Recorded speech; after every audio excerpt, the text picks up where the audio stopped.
Welcome into the Jordy Culotta Show. Wave your hand out there, baby! Shout out to the show. She puts the pinky into the nostril. Man, look at that. Healthy competition, there's nothing like it. Y'all grow up. The line's wrapped around the stadium. Different strengths. I just lost a tooth. It's gonna be fun. You know, we might have a story. I love what you're doing. Ogeron wants to take us fishing this afternoon. Sharif, you play for the bad boys of the SEC, man. We don't apologize to anybody. A lot of people are saying you're going to be wearing number 7. I don't really know. I want to. He look crazy, Bill. Good feet on the old man. This is some back.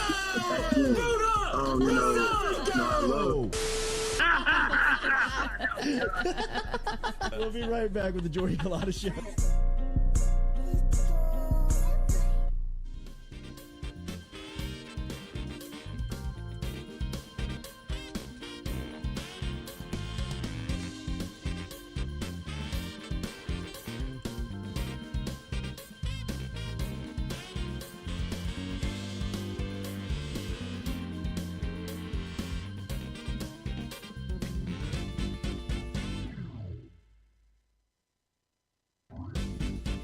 Welcome into a Wednesday edition of the Jordy Culotta Show, driven and powered by Go Chevrolet, live here on this Wednesday morning.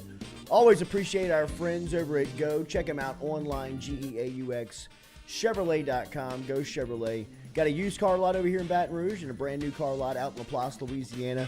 Nick Richard and the crew over there always taking care of us. We appreciate our friends and our people over at Go Chevrolet. Hit that like button, that share button, that comment button as we are here with you on this Wednesday. We're going to talk to Brody Miller at 8 a.m. Some of the storylines of LSU Mississippi State heading into Saturday. Bulldogs 2.5-point favorites according to our friends over at Caesars Sportsbook. Remember, you can use that QR code in the top right of your screen where you can use the JCLSU full promo code to get in over at Caesars and bet up to $1,250 risk-free. Compliments of our friends over at Caesars when you use the promo code JCLSU full.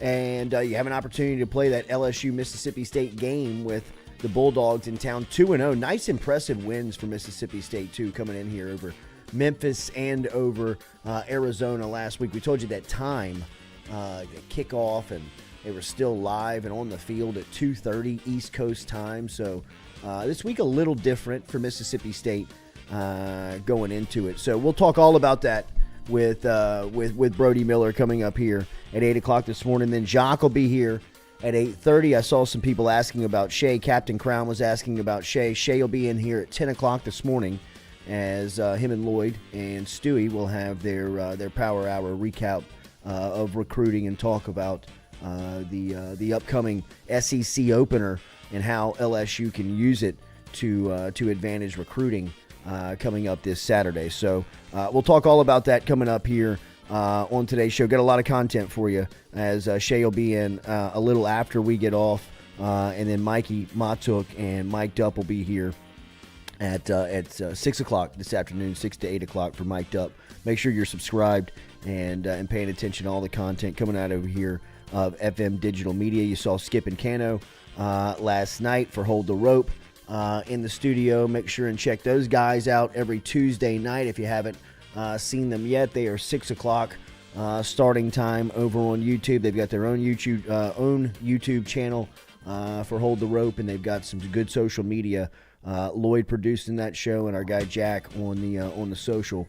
So they're doing a good job of growing the numbers over there, and really looking forward to getting that thing kind of up and moving before baseball season gets here, and we can really show off that show. But they still got great information here in football season, so check them out. Dylan asking about that Denver Harris situation yesterday. Yeah, that was that was not. First off, it was not. I mean, I was just kind of watching it. Like kind of gritting your teeth, closing, almost squinting your eyes, waiting for something bad to happen. As Denver Harris, former number one cornerback in last season's recruiting cycle, pledged to Texas A&M. LSU was a leader on him for a long time. His stepdad, Tack Miner, was on the show a lot and was talking, a lot about his recruiting. He was going through a parking garage yesterday, and I mean, how many times did he go through it? Speeding through this parking garage, motoring, and going live on Instagram. Yeah, same time. It was not. It was. It was not the best look for Texas A&M with what's been going on. And you saw yesterday, Jimbo Fisher. Look, his contract is. It's the definition of job security. I mean, they owe him like just under $100 million. I believe the buyout on Jimbo is $96 million, $94 million. So, I mean, even by Texas A&M standards, I think that's a contract that you can't touch right now, right? So, yesterday Jimbo was asked if he would relinquish play calling duties, and I think and he said that he would think about it, and it's something that he's thought about. And I'd imagine that he's feeling some type of internal pressure from somewhere of just that conversation. Not that anybody has the power on Texas A&M's campus to tell Jimbo Fisher what to do, but I think that there are people that are in his ear, kind of saying like, what's the plan here?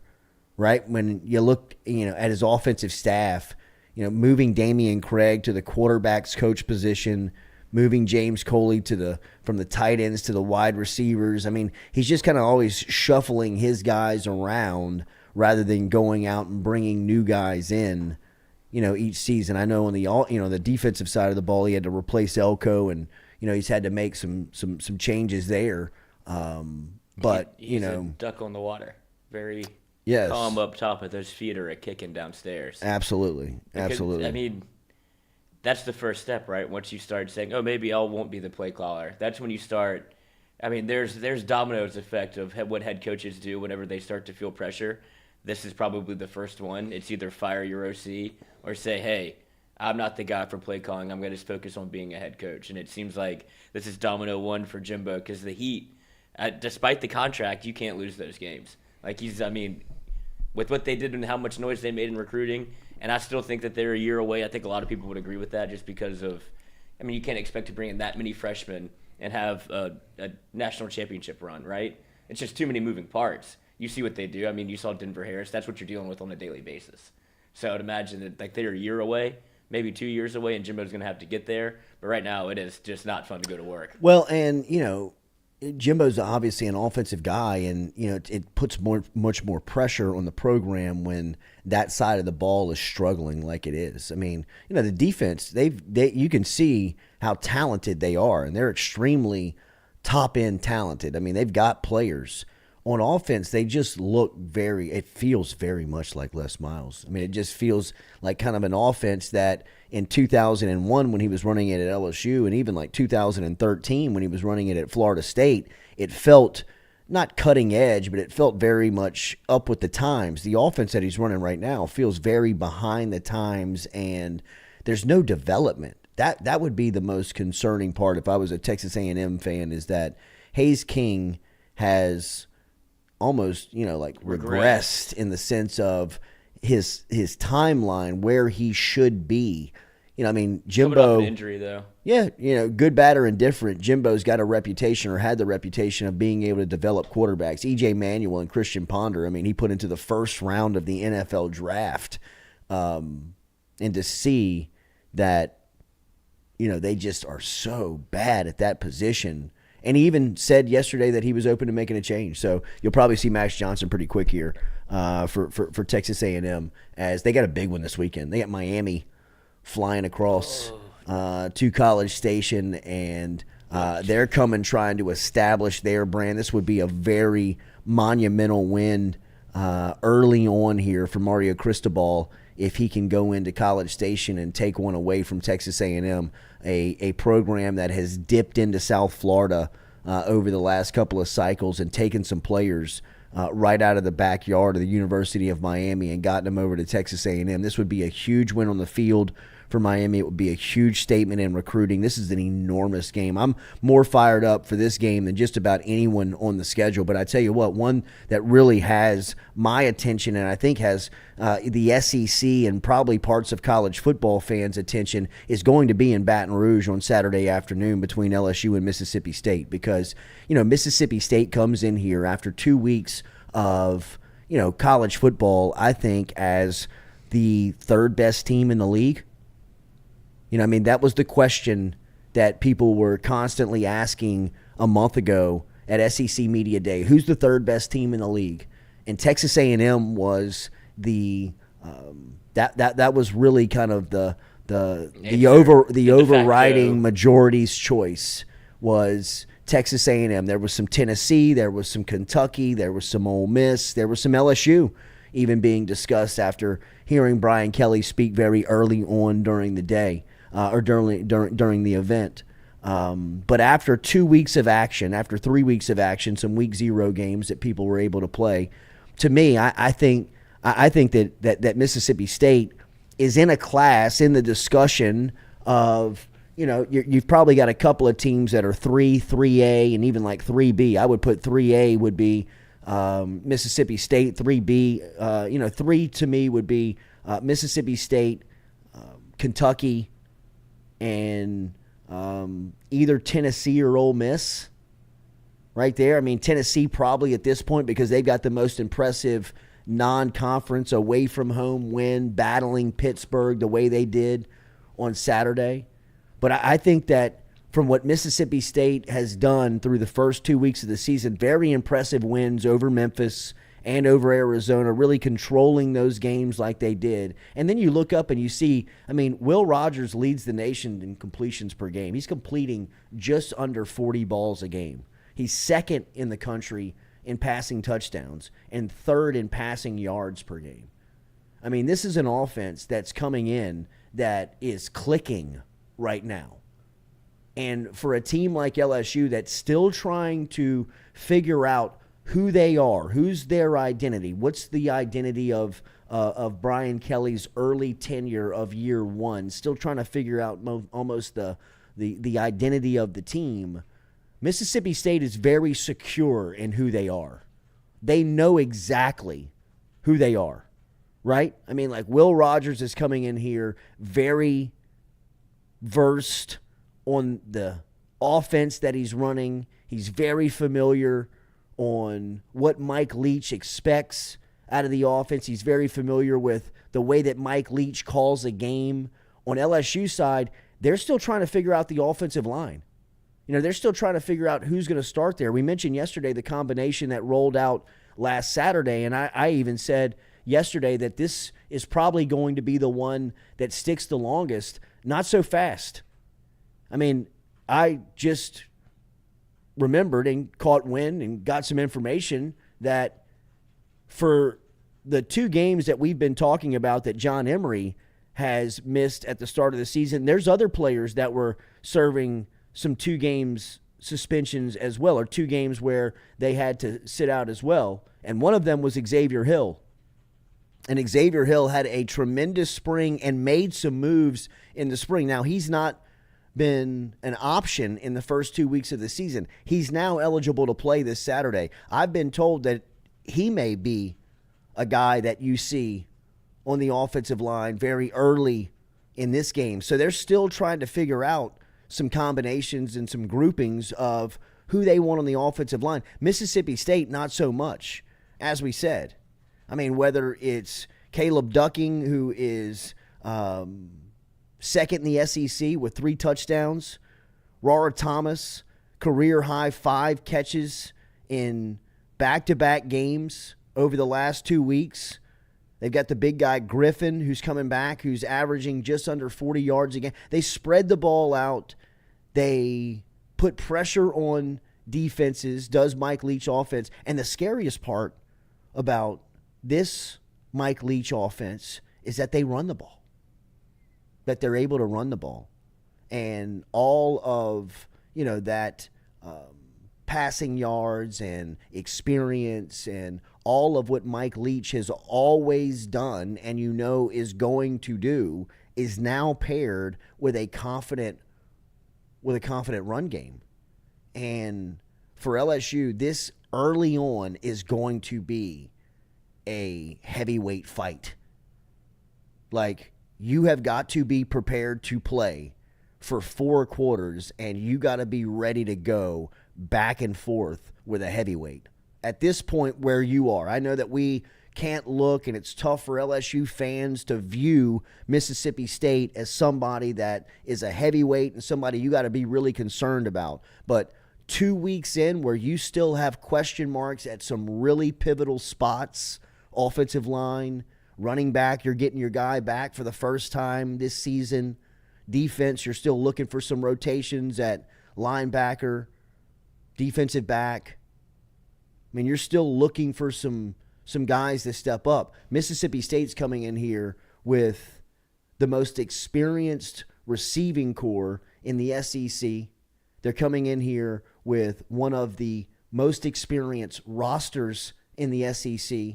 And now you look up and Mike Leach has got experience in the league and really kind of understands who he is. I think Mississippi State was one of the most undervalued program in the offseason, one of the least talked about programs in the offseason, and obviously so when you're talking about things like Florida getting a new coach, LSU getting a new coach, Arkansas extending their head coach, Georgia winning the national championship, the transfer portal, NIL, talking about everything that was going on around college football. One thing that we did not really even discuss at any point was Mike Leach, well established in Starkville now, and all of the experience that he's got coming back in year 3 now that he's, kind of gotten a lay of the land.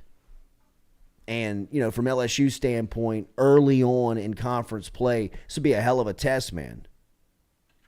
This is a real big chance for LSU to gain some real confidence heading into the month of October and heading into, the gauntlet of what the SEC is going to be here in year 1 for Kelly. I mean, Mississippi State is a scary, scary opponent in 2022 for a program that still has some identity issues like LSU does. But it's also a great opportunity for a program that's going through some identity issues to find themselves and to really figure some things out. So I think that the 2.5 point spread with LSU being a home dog on Saturday tells you a lot of what you really need to know as far as Vegas is concerned. That's what our friends over at Caesars Sportsbook have it at here on this Wednesday, and I'd imagine that it'll bounce around a little bit. But for for the if you want a national take on kind of what the other, or I guess what Vegas thinks, which is usually, obviously there's some numbers that you want them to be close to, but for them, how often have you seen LSU giving away points at home or getting points at home? Like, it's usually Alabama and maybe that's it. Yeah. And so it shows you where LSU is and how highly they think of Mississippi State. Do you think that your perception of this game would have changed if LSU was 2-0?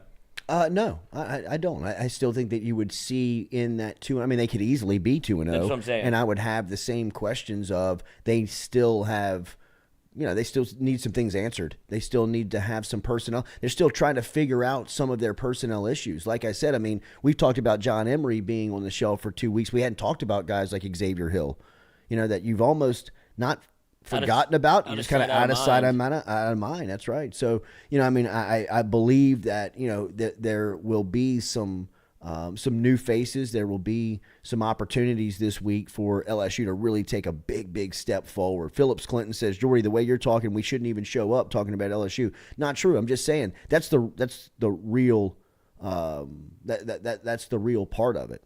Fat Boy Slim, Jordy's the same guy who said Nuss would be the starter. Yeah, it was in a pretty fierce quarterback competition the entire summer. We're wrong in this business, but if you're trying to, correlate and relate that to this is not going to be a big test for LSU, well, then you're wrong.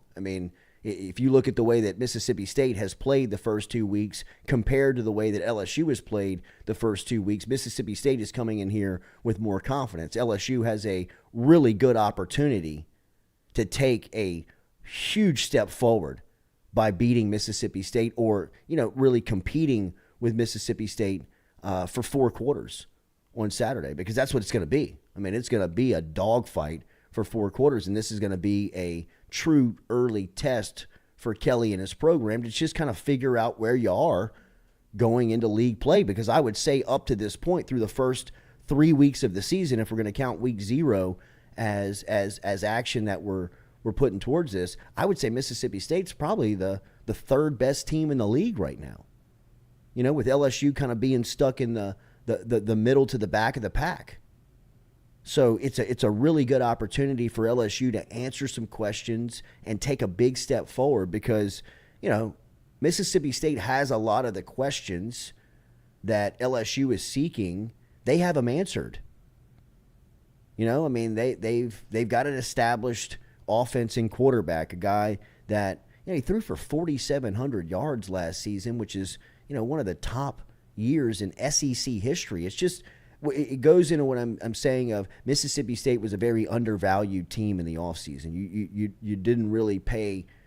I'm guilty of it. Didn't pay a lot of attention to them with Leach coming back for another year. They're going to be a really stiff opponent for LSU on Saturday, and I think a really great chance to see where LSU is kind of heading into the month of October because they've got some really stout tests early on. As I mentioned Mississippi State kind of being in a class. I mean, the way that I look at the conference through the first 3 weeks of the season, the first quarter of the season would be, you've got Georgia, you've got Alabama, kind of sitting in an elite class, even though I think Alabama was exposed a little bit Saturday as far as a lack of playmaker on their offense. But I still think that they're one of the top teams in the country. So Georgia, Alabama at the top of the league. And I think, right under them is, kind of littered with teams like Tennessee, Ole Miss, Mississippi State that have been really impressive here through the first couple of weeks. Kentucky would be in that mix for sure. And then right under that, I think Arkansas has got some defensive issues that they got to tighten up, but they've had some nice wins. I mean, they gave up 350 yards throwing to Spencer Rattler last weekend. I think that defense had some holes punched in it, but you've got teams like Arkansas and Florida's got a nice win, but looked very pedestrian last week. LSU didn't look good in week 1. They were getting some confidence in week 2. Texas A&M has not looked good here through the first couple of weeks. There's still teams out there that are trying to figure it out. LSU is in that mix. And this is a litmus test for what LSU, even before the year, we kind of circled the Mississippi State game and said, you'll find out where LSU is under Brian Kelly in terms of who they are and how far they got in year 1, right? Yeah, and I would put Tennessee in that class. Absolutely. Right under Georgia and Alabama. And I would say that Tennessee has the most impressive non-conference away-from-home win going into Pittsburgh last week and winning that game in overtime. Hendon Hooker made some plays last Saturday that, if you were probably asking who is the third best team because of Hooker, I would probably bid on them. But, Will Rogers he's playing as consistent and as good as anyone. If you look at his numbers and the way he plays, I think, he's someone where you have got to you got to get ready for his ability. He's one of the top quarterbacks, I would say, in the conference just from a consistent standpoint. Well, from a system standpoint, this is what Mike Leach is looking for in his quarterback, and he's executing at a super high level. That's what makes Mississippi State dangerous. If Mike Leach was able to, that was the experience, right? Or the test to see, could Mike Leach come into the SEC, run his offense, and not get run out of the building? Would he be able to, I guess, quote unquote, do it in the SEC? He's not good. I don't think he's going to win you any national championships, but he's going to be consistently fighting for 8 wins. Because this is a team you have to circle every year on the schedule now because of how different their, I guess, offensive approach is. It's okay, you got to get yourself ready for, they might chuck it 50 times, but he's also shown the ability to adapt in the SEC and start kind of run the ball a little bit. So not only has Mike Leach changed, but he's changed what Mississippi State is on your schedule. Yeah. And whenever you look at what Mississippi State's going to try to do, it's testing the one thing that LSU probably has the most turnover, which is that defensive back. A lot of guys have never really played together before. So it's going to test that relationship that they have with each other and that chemistry because they're going to be on strain the entire game. If you give up one, there's going to be shot plays all over the field. If you miss your assignment, they're going to take it. Hughes Bowden, Jordy, that is funny. I think LSU is in trouble this week, but Mississippi State, third best team in the conference, is absurd. I didn't say definitively that they're the third best team in the conference. I think that they're in the class of discussion of after Georgia and Alabama. To me, it's Tennessee, Mississippi State, Ole Miss, and Kentucky. As who would be in the discussion of the third best team. But Mississippi State has been very impressive through the first 2 weeks, winning against Memphis the way they did in week 1, and then traveling to Arizona and controlling those two games like they have is pretty impressive to me. I think that, Will Rogers has performed. I told you he's second leading. Let me make sure I get this right just as far as the stats go. But Will Rogers, coming into the game, is leading the nation in completions per game at 38.5. He's second in passing touchdowns with 9, and third in passing yards with 381.5 yards per game. I mean, look, they're not playing Georgia and Alabama, but they haven't played. They hadn't played Southern. And no disrespect, but I mean, they've tested themselves here early on, and they've passed each of the tests. And I think coming into LSU on Saturday, and really I'm saying more of this to state that this is a huge opportunity for LSU early on. I think that there is a little bit of, a little unsaid pressure, none that means anything for Brian Kelly's security, but just to him, the first SEC game against an opponent like Mississippi State that, LSU routinely has kind of dominated the series, but in just this immediate scope of the matchup, Mississippi State seems like the better team or the one with the most experience. Brad David said Arkansas is not the third best. Hughes Bowden actually said that he believed Arkansas was the third best team. I'm not sold on Arkansas's defense, really. I mean, after watching, I know Cincinnati and, they had a offense, very reputable, and I can't think of the quarterback's name. He made the bonehead throw at the end of the game on the pick. Which team? Cincinnati in week 1 versus Arkansas. Even though Arkansas, their defense was stout when they had to be in week 1. Last week versus South Carolina, just very unimpressed. I think they're right there under that, Tennessee, Ole Miss, Mississippi State, Kentucky conversation. I think Arkansas is right there. They've had really 2 impressive wins.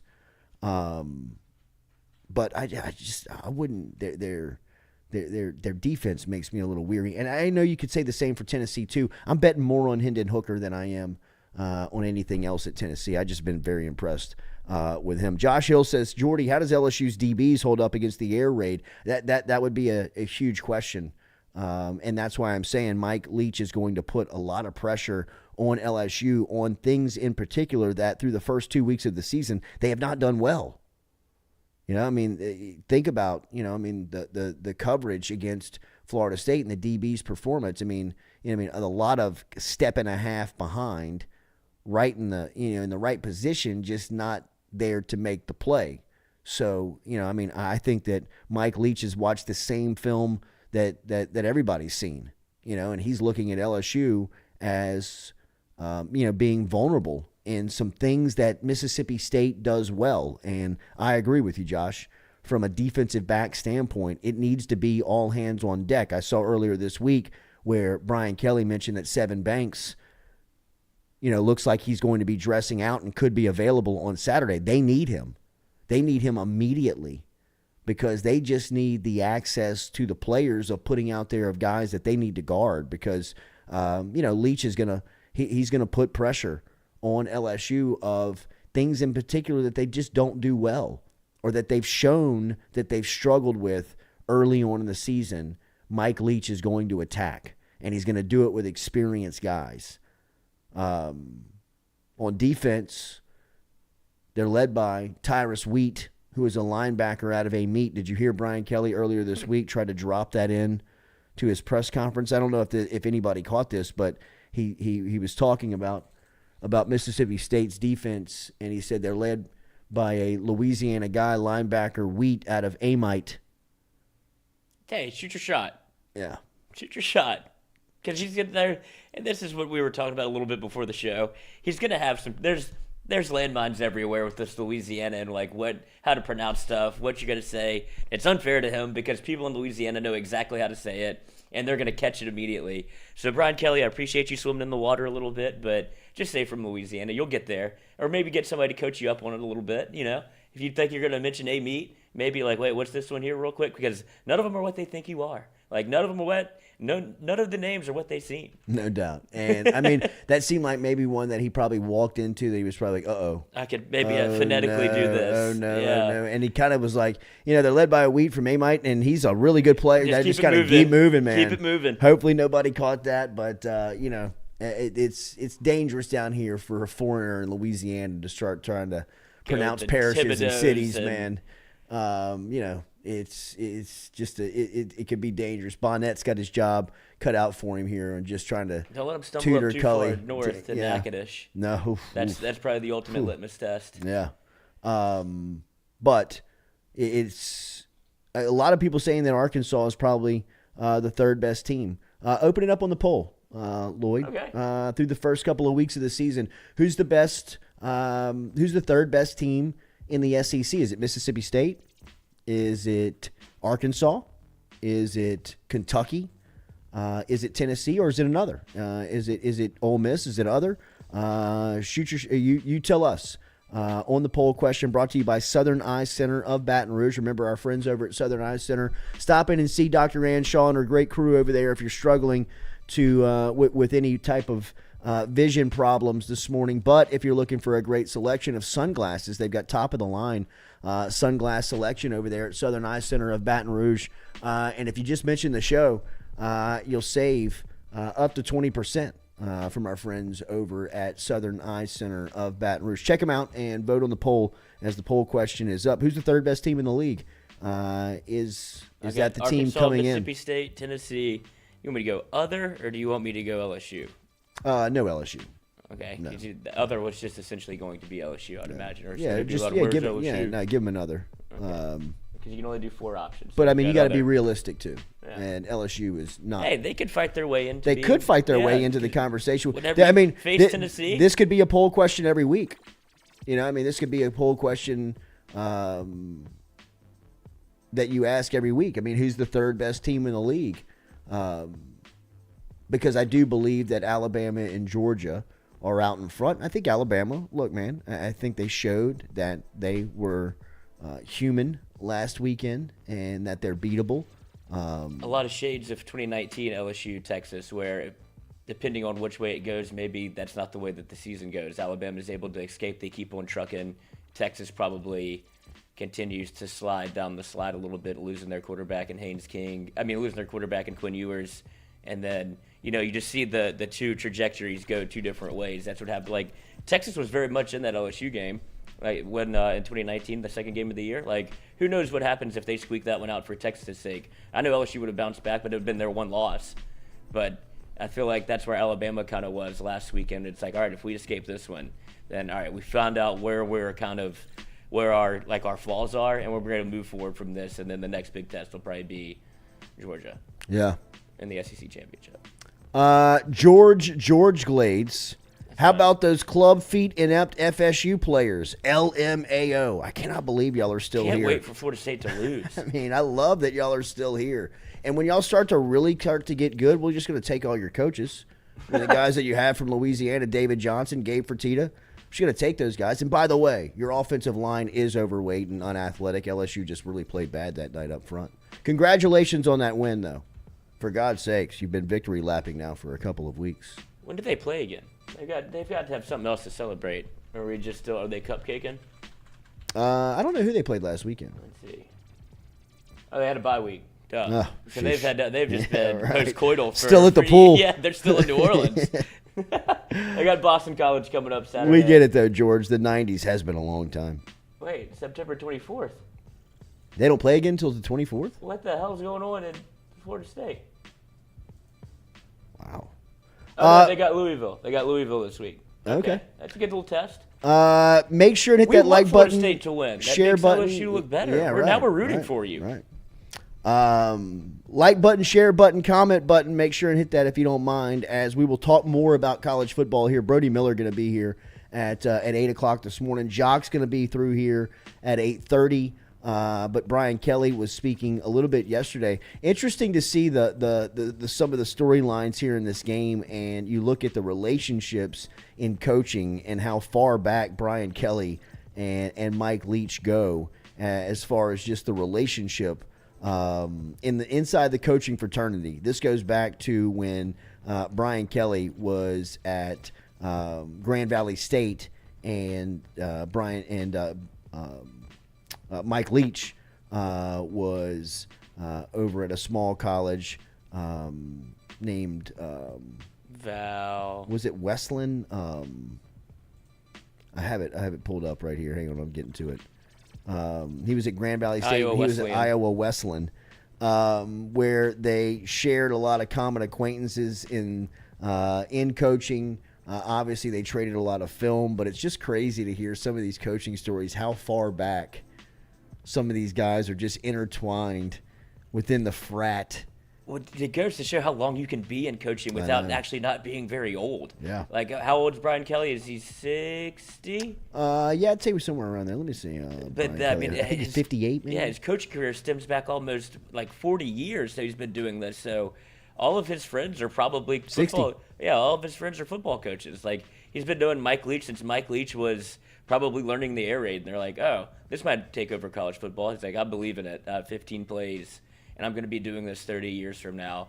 And Brian Kelly was like, cool, I'm an island hop to multiple jobs and get to LSU. Yeah. Like, No, it's just kind of it's wild how some of these, and we were talking to Kyle Caskey, who is a really great resource for our show. He was here earlier this week breaking down some of the NFL weekend. He's a former Texas A&M player and an 11-year NFL and college football coach. He was on Urban Meyer's Jacksonville Jaguars staff last season, and now kind of bouncing around Baton Rouge and giving us some help on breaking down games. Some of the contacts and some of the guys that he keeps in touch with or really, reaches out to for opportunities, whether it's guys that he coached with that are head coaches now or on staffs or even in front offices. It's just wild how, how that stuff just stays connected in the network within those communities.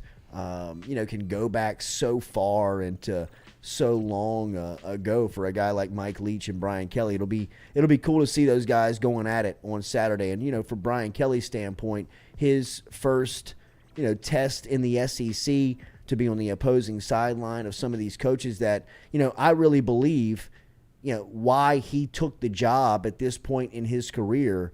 Outside of the financial security that LSU was offering and coming to the league and coming to a school that you could win national championships at, I really think from Brian Kelly's personal standpoint, I think he was probably looking at the league and said, hey, man, that's where the best coaches in football are. If you really are one of these top guys, that's why, who's ever really going to have respect for Lincoln Riley?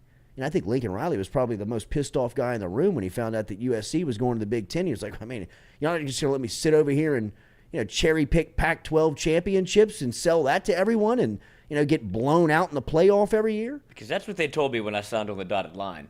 I thought I was going to be able to rule the roost at the Pac-12. I thought when Lincoln Riley's name was being kicked around for LSU and it was serious, I thought Riley was kind of looking down at the conference thinking, hey, man, if I'm worth anything in this industry, that's where I need to be. If you're a whatever your trade is, whatever the elite group is of that industry, you strive to be within that room, right? I just think when you're a college football coach, you've got to look at the SEC and say out loud, if I'm worth anything, I got to be there. A lot like Jay Johnson said when he took the LSU job. Outside of the lore of the program, it was really coming about to test yourself against, what's perceived to be the best. If you can win the SEC, odds are you're going to be the favorite in Omaha. Same thing with, you come out of Atlanta as the SEC champion, you're a score favorite to win the national championship. So, I think Brian Kelly looked at this opportunity to go against guys like Mike Leach and, go up against guys like Jimbo Fisher and Lane Kiffin and Kirby Smart and Billy Napier and Nick Saban and Sam Pittman and, all of these names that are in the league now, Mark Stoops, that really, they bring the league the reputation that it has. So first test for Kelly, I think it's a very intriguing storyline. It's a guy he knows. He kind of, painted a little bit of that picture yesterday. But, it's a big test for LSU. It's a big opportunity for LSU under Brian Kelly, to kind of. Massive that it's at home. Huge that it's at home. Big recruiting weekend.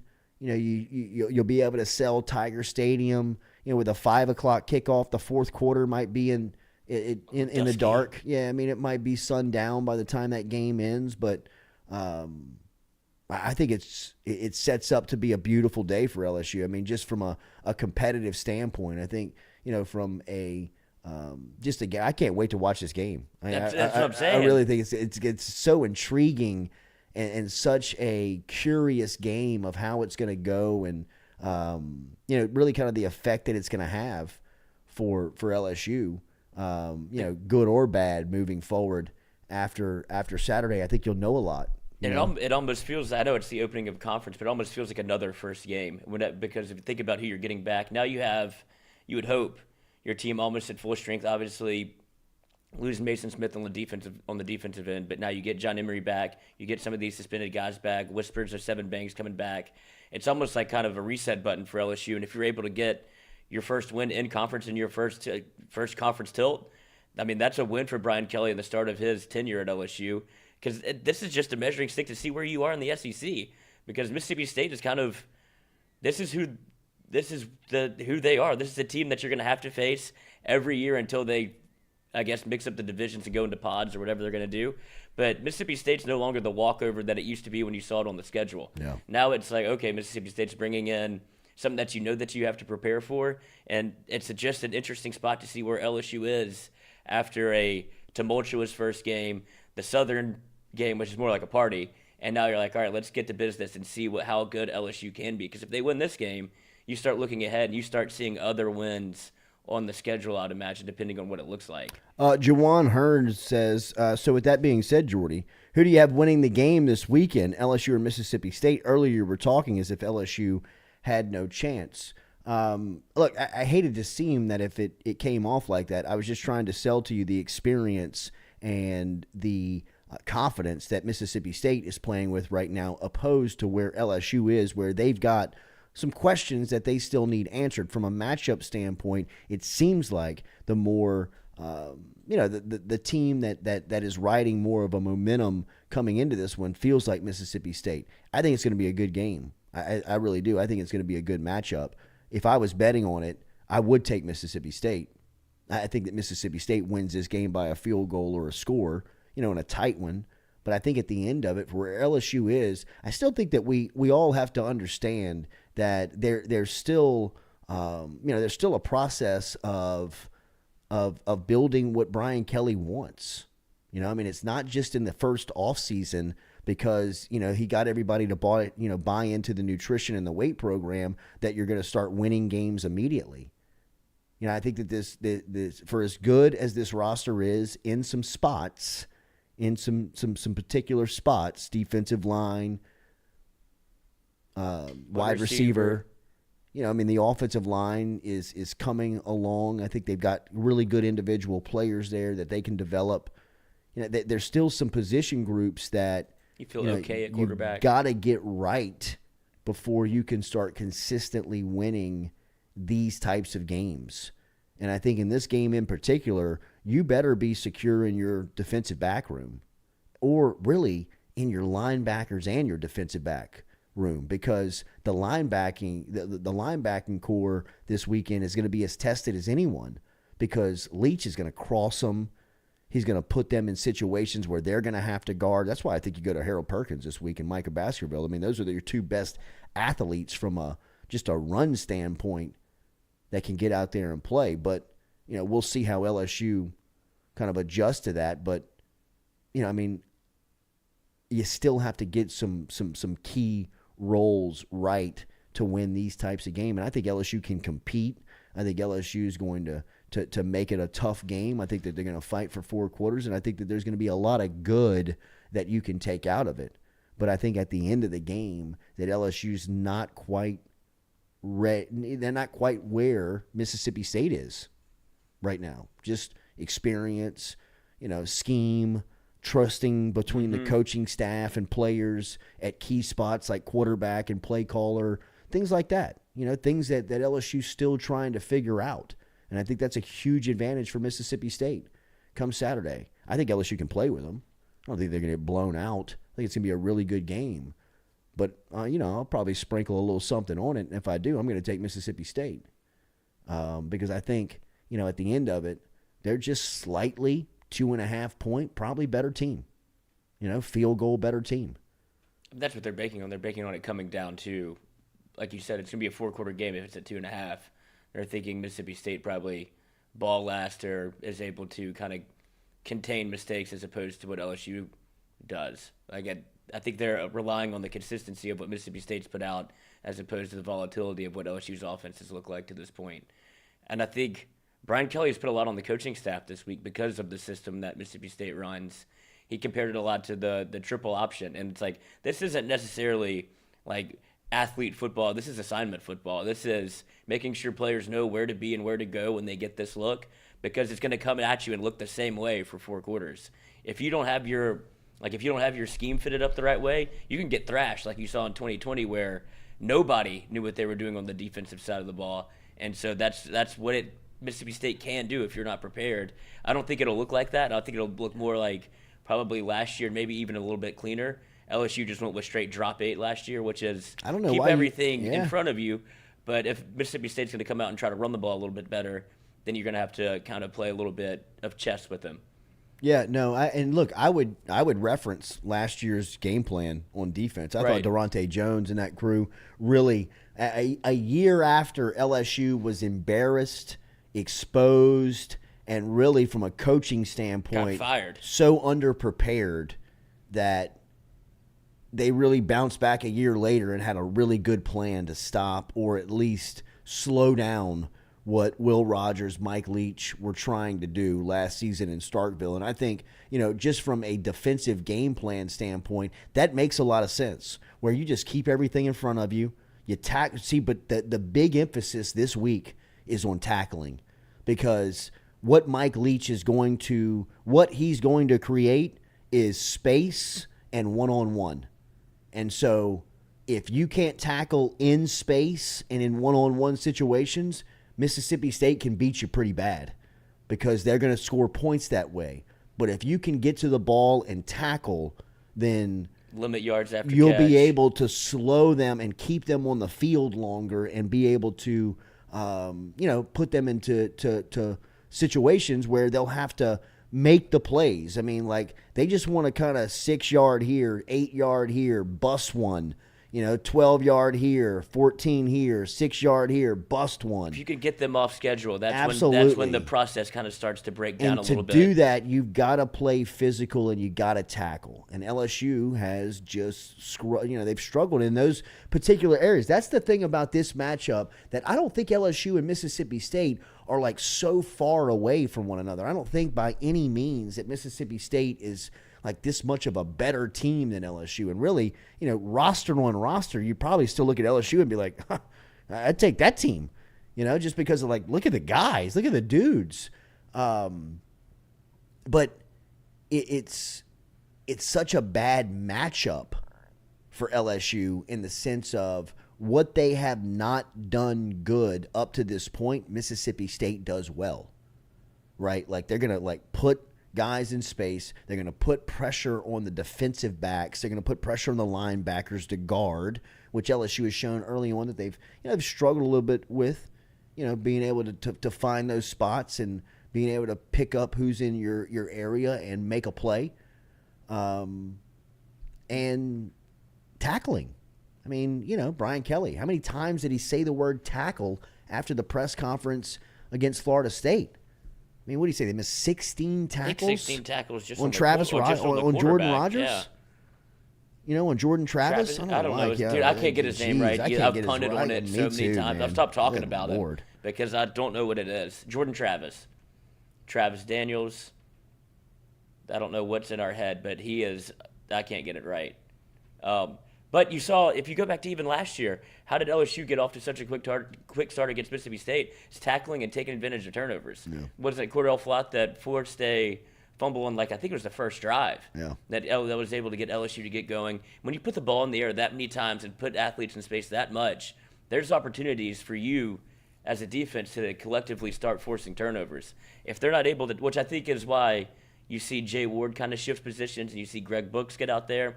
They're trying to put maybe surer tacklers in better positions to make sure that Mississippi State can't break one. Like, you want your guys that are better tacklers.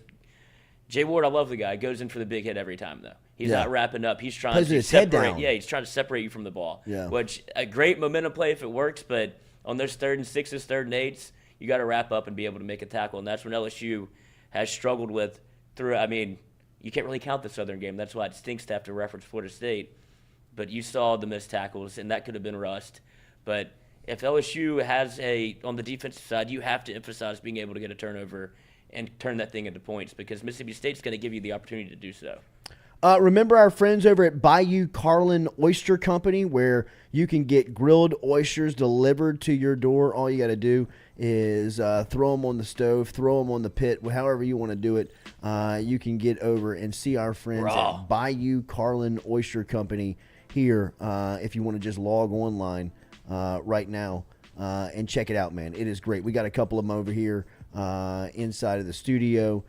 Great for tailgating, easy for tailgating. If you want to check them out online, BayouCarlinOysterCompany.com, and they are located down in Acadiana. We'll be right back and reset here. 8 o'clock this morning, we're going to talk to Brody Miller. 8:30 this morning, Jacques Doucet will be through here, so we'll continue the LSU conversation. We'll switch a little bit to the Saints with Jacques, as we'll talk Saints and Bucks coming up this Sunday night from the Dome. Julio Jones, Tom Brady, Leonard Fournette, and that Tampa Bay offense coming in on Sunday afternoon. Julio Jones looks freakish, man. I mean, he is. That's a bigger testament to TB12 than Tom is. Oh, he got on the method? He's got to have. I mean, they're running him on jet sweeps. He looks like Alabama, Julio. I mean, he's when's the last time he ran a jet sweep? I didn't even know he could still run. Oh, he still looks great in the uni. Good. Does he look great? I mean, ask Tennessee what he looked like last year. He didn't look like that. He couldn't even run. Couldn't get him on the field. I mean, now they're running him on jet sweeps in week 1. Well, what is the TB12 method, bro? What is this stuff?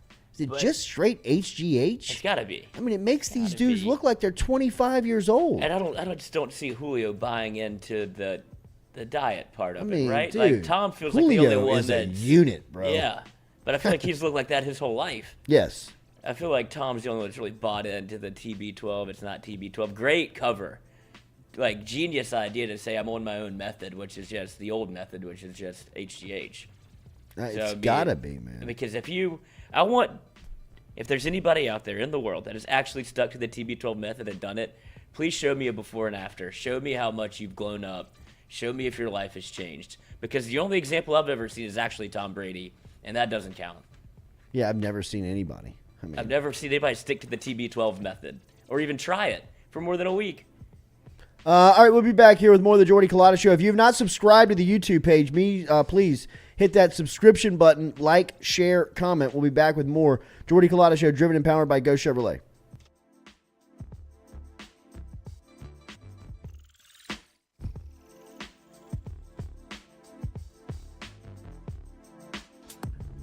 We love the crew over at Fresh Chef Kitchen. Chef Shane and his crew dropping off the meals every Monday here to FM Digital Media, whether it's breakfast, lunch, dinner. Me or the crew's going through our meals over at Fresh Chef Kitchen. Their weekly pre-order, freshly made meals, or you can walk into the cooler over there on Airline Highway. They have that fresh, same service over there at Fresh Chef Eats. FreshChefEats.com is where you can find them online. Fresh Chef Kitchen. Tell them you heard it right here on the Jordy Culotta Show.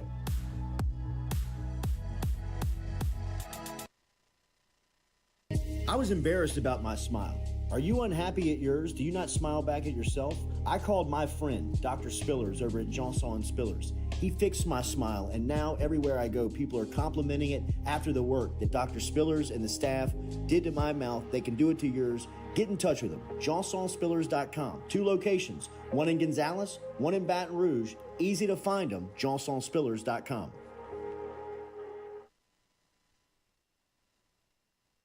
Red Stick Sports, a local staple in Baton Rouge to all sports fans, was founded back in 1981 and has remained a family business for over 40 years. Today, they still have the great selection on the floor, but they're also a leader in custom apparel for businesses, sports teams, and other groups. Take it from us, everybody over here at FM Digital Media. They help us out with all of our apparel. Let them help you out today. Go ask for Cody over at Red Stick Sports. Check him out online at redsticksports.biz. Do you suffer from chronic dehydration? Are you looking to improve your athletic performance and you need to get over and see our friends over at GoFlow IV? They're located on Jefferson Highway. Easy to find them online at GEAUXFlowIV.com. Make sure and use the promo code Jordy Culotta Show. If you do, they'll take 15% off of your initial visit. Check them out online, GEAUXFlowIV.com.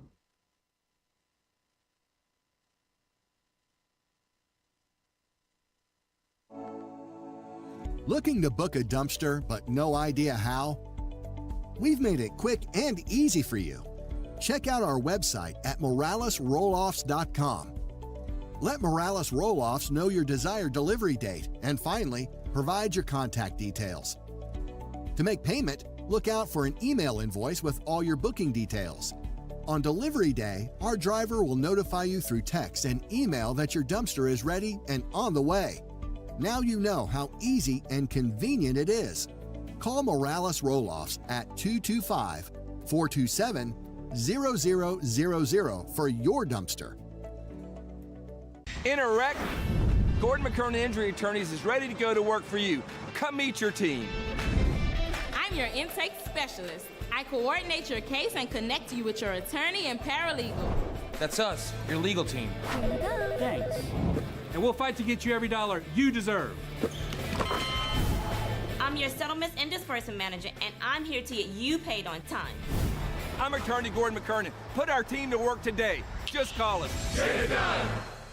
Southern Eye Centers, located at 6859 Jefferson Highway right here in Baton Rouge, has been serving your eyes for over 40 years in the Capital Region. They offer friendly service in a helpful environment with the highest level of personal care to manage your eye health and vision needs. If you want more information, log online to southerneyecenters.com. That is southerneyecenters.com. Stop in and check out their beautiful office located on Jefferson Highway right here in the capital city. And remember, each time you walk in there and you mention the Jordy Culotta Show, Dr. Ann Shaw and Southern Eye Centers will take 25% off of their fantastic selection of sunglasses. All you got to do is mention the Jordy Culotta Show. Check them out, southerneyecenters.com, and located at 6859 Jefferson Highway.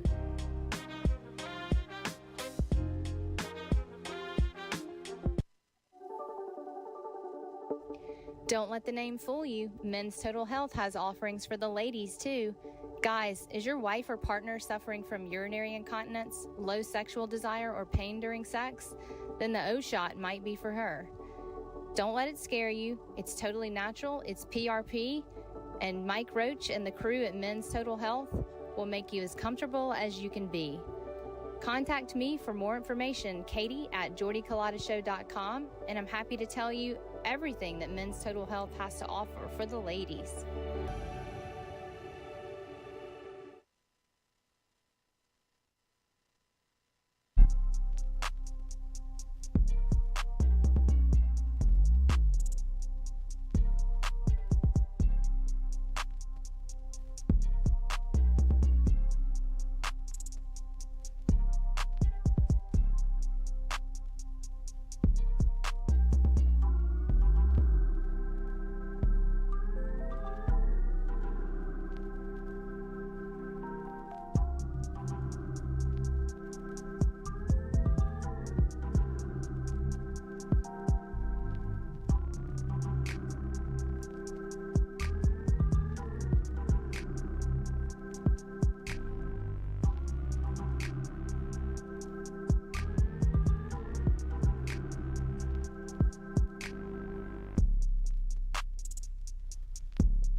Hello, hello.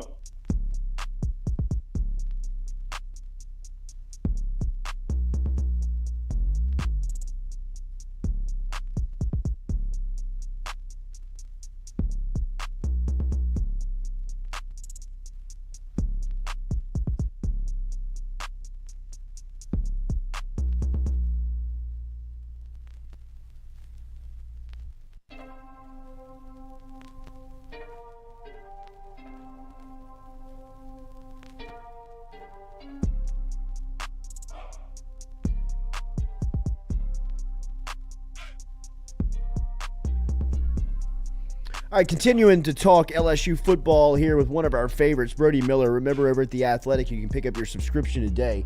Brody doing a couple of podcasts too, man. I think it was Football and Grits was the name of one of them on The Athletic that I was listening to.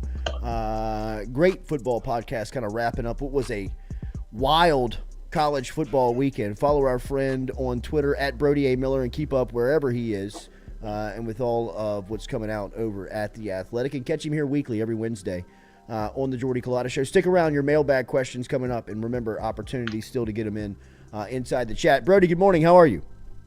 I'm doing well. Thanks for having me. How are you, Jordy? Absolutely, man. Good to have you back. Let's start with the college football weekend in general before we dive in to LSU Mississippi State. Texas A&M. This is a program that has been talked a lot about, whether it been recruiting, expectation, and now here into the regular season. Jimbo yesterday pressed a little bit on play calling duties at his press conference and said that he would be up for relinquishing them. Where are they right now? What's going on as far as the status of A&M? Huge opponent coming in this weekend too in Miami.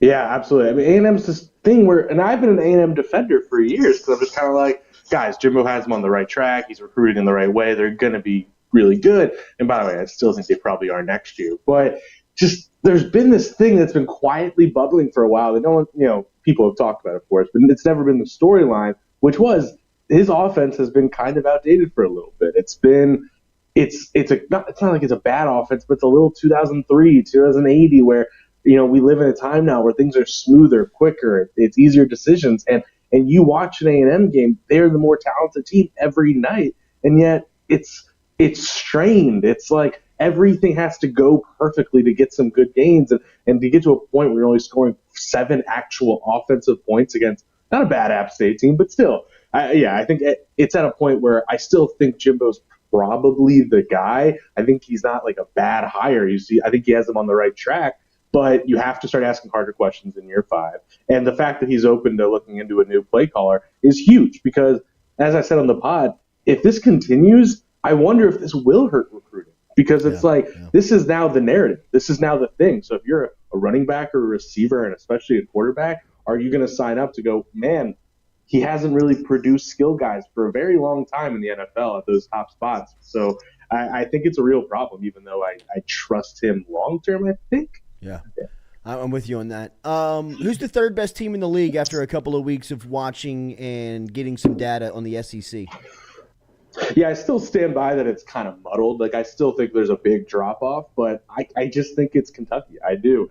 And I've been high on Kentucky all year, and I just was really genuinely impressed with what they looked like against Florida. That is because I'm the guy who was down on Florida, but at the same time, Florida proved me wrong, and Kentucky just stood toe-to-toe with them. And then you look at, I know this isn't related to who the third best is, but their schedule also matches up so well where they can easily go 10 wins, 11 wins this year with that Kentucky schedule. So I think Kentucky's just well-rounded, and they have the difference maker at quarterback. And it sounds like Chris Rodriguez is on his way back. I mean, that's a really good sign for them. But at the same time, I don't want to full throttle right off A&M, even though I'm really down on them right now.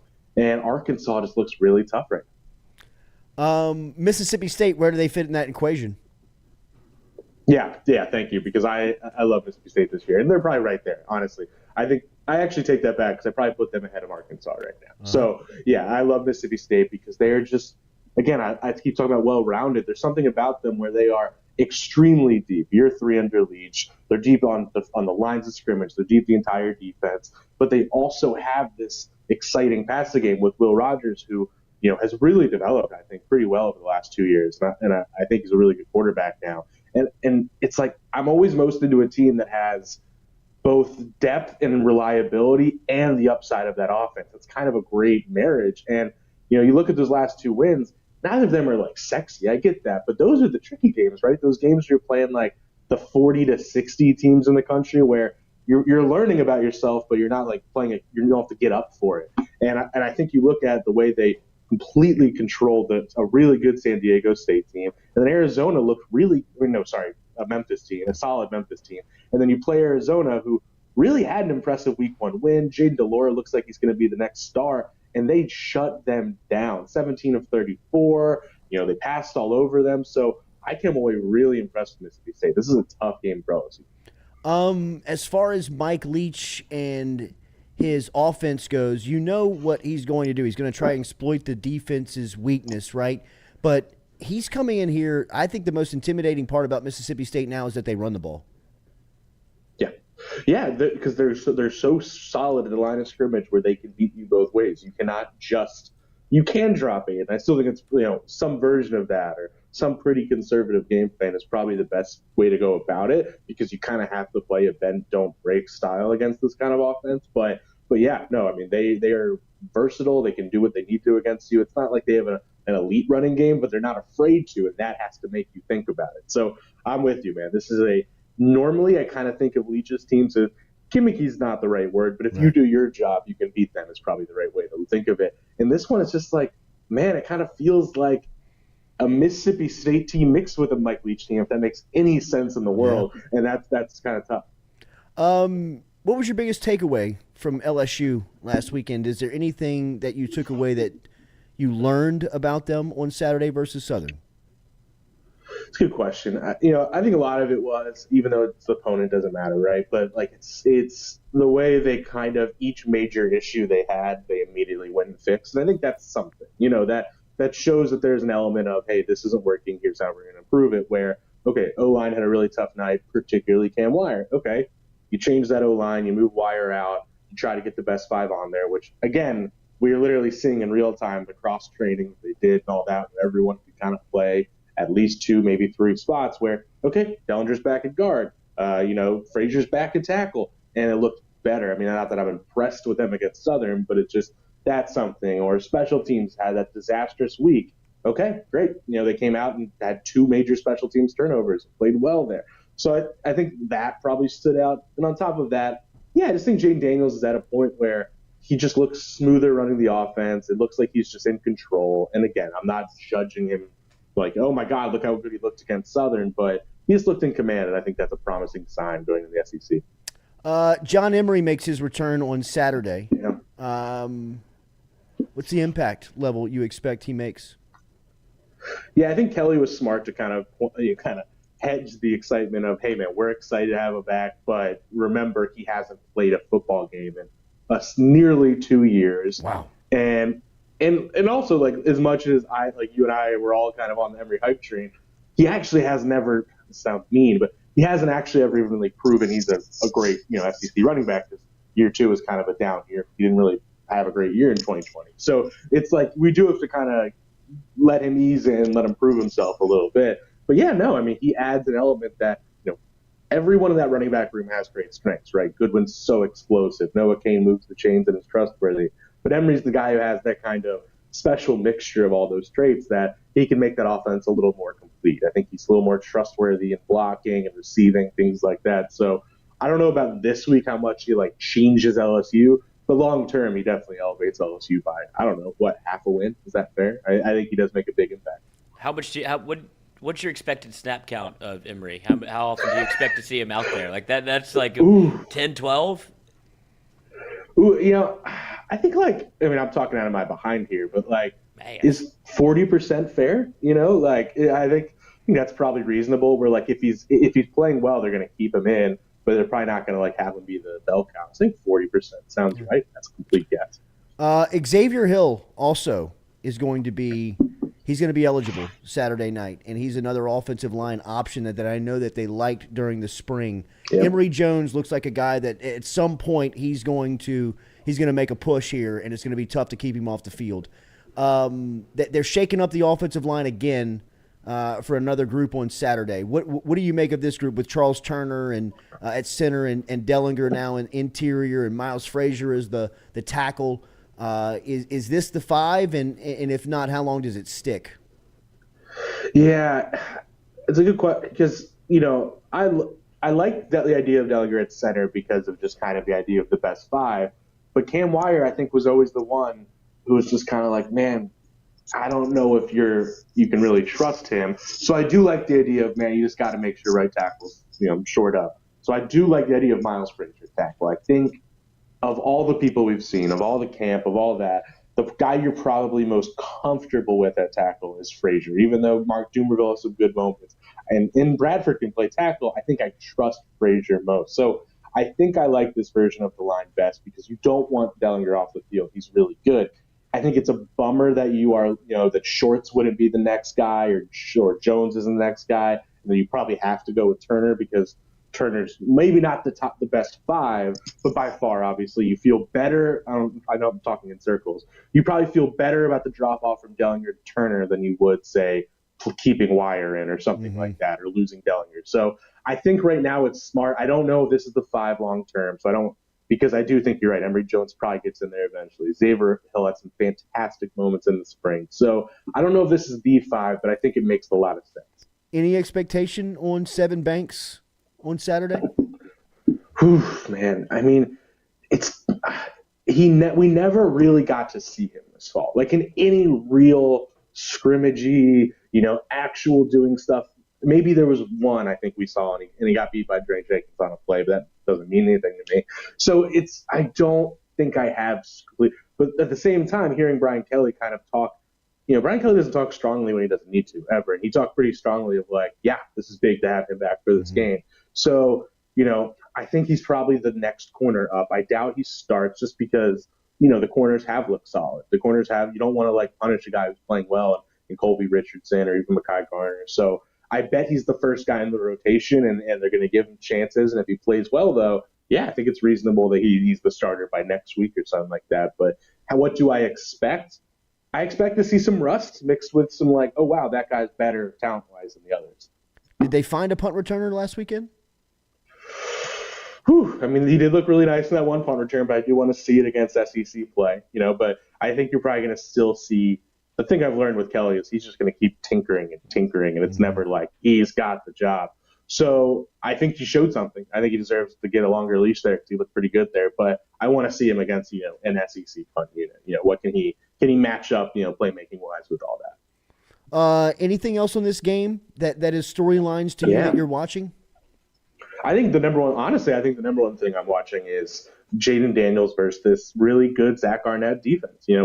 We remember Zach Arnett. They brought him in for an interview in 2021 to be the DC here. And that 3-3-5, they're deep, they're smart there. They make life. I mean, again, just Jaden. I'm not saying Jaden Daniels is worse than is as good as Jaden Delore. He's better, but at the same time, Delore is a really exciting young player, and they just made life really, really hard for him last week. And Kelly talked about 3-3-5. The challenge is kind of diagnosing a little bit. It's you don't know which bodies are doing which roles because it's all about versatility in that scheme. And everybody's kind of not positionless, but flying around, figuring out where guys are lined up. That's going to be a really fascinating test for Jaden Daniels and a guy who week 1 had to work on reading the fronts quicker and things like that. So I think that's the thing I'm most interested by because I do at the end of the day think, the LSU defense should contain the Mississippi State offense, not like stop them, but keep it reasonable. I'm really genuinely intrigued to see if this LSU offense can figure it out against Zach Arnett's team. More of Harold Perkins this weekend? You expect to see him? Ooh. I don't know if I expect like inherently more, as in like more than the Southern game. But yeah, I think he's firmly, and I could be totally wrong. I think he's just firmly in that rotation, right? I think he's, Ojulari's back, Gade's back, so I don't think he's back in that edge role as much as he was. But in basketball's playing really well. I still think they're looking for improvement at linebacker. So like, there's a world where you could convince me Perkins and Baskerville might be the best starting 2 in the middle. That's not crazy, but they've been very careful not to throw too much at him. So I think he's still rotation, but plays quite a bit. I think the combination of Savion Jones, Desmond Little, Harold Perkins, and Micah Baskerville makes you so much more athletic in just one personnel grouping. I mean, you get so much faster, longer, and can play more sideline to sideline. And I think Kelly, it sounds like he wants a playmaker over there. It sounds like he wants somebody to step up. No, I think you're right. And I think you saw that, I think obviously Greg Penn's had a hard time this year. And even Mike Jones, he's a guy who kind of being the nickel thing was always his thing at Clemson. And I oddly feel like you're kind of missing that right now when he's on the field and pass coverage. So I think there's a lot to that. I mean, Desmond Little, I don't know because I think he probably gets eclipsed by, having Ojulari and these guys back. But yeah, I think you're right. I think they need a playmaker there. I think they need a guy who, like you said, they need that sideline to sideline thing. I love the idea of, hey, if it's going to be, how do I put this? If linebacker isn't going to be a clear like A, if that makes any sense, if it's going to be like a B or a C anyway, I do sometimes lean toward you want a guy who can at least make plays or be a disruptor. So, yeah, I think it's a really good point.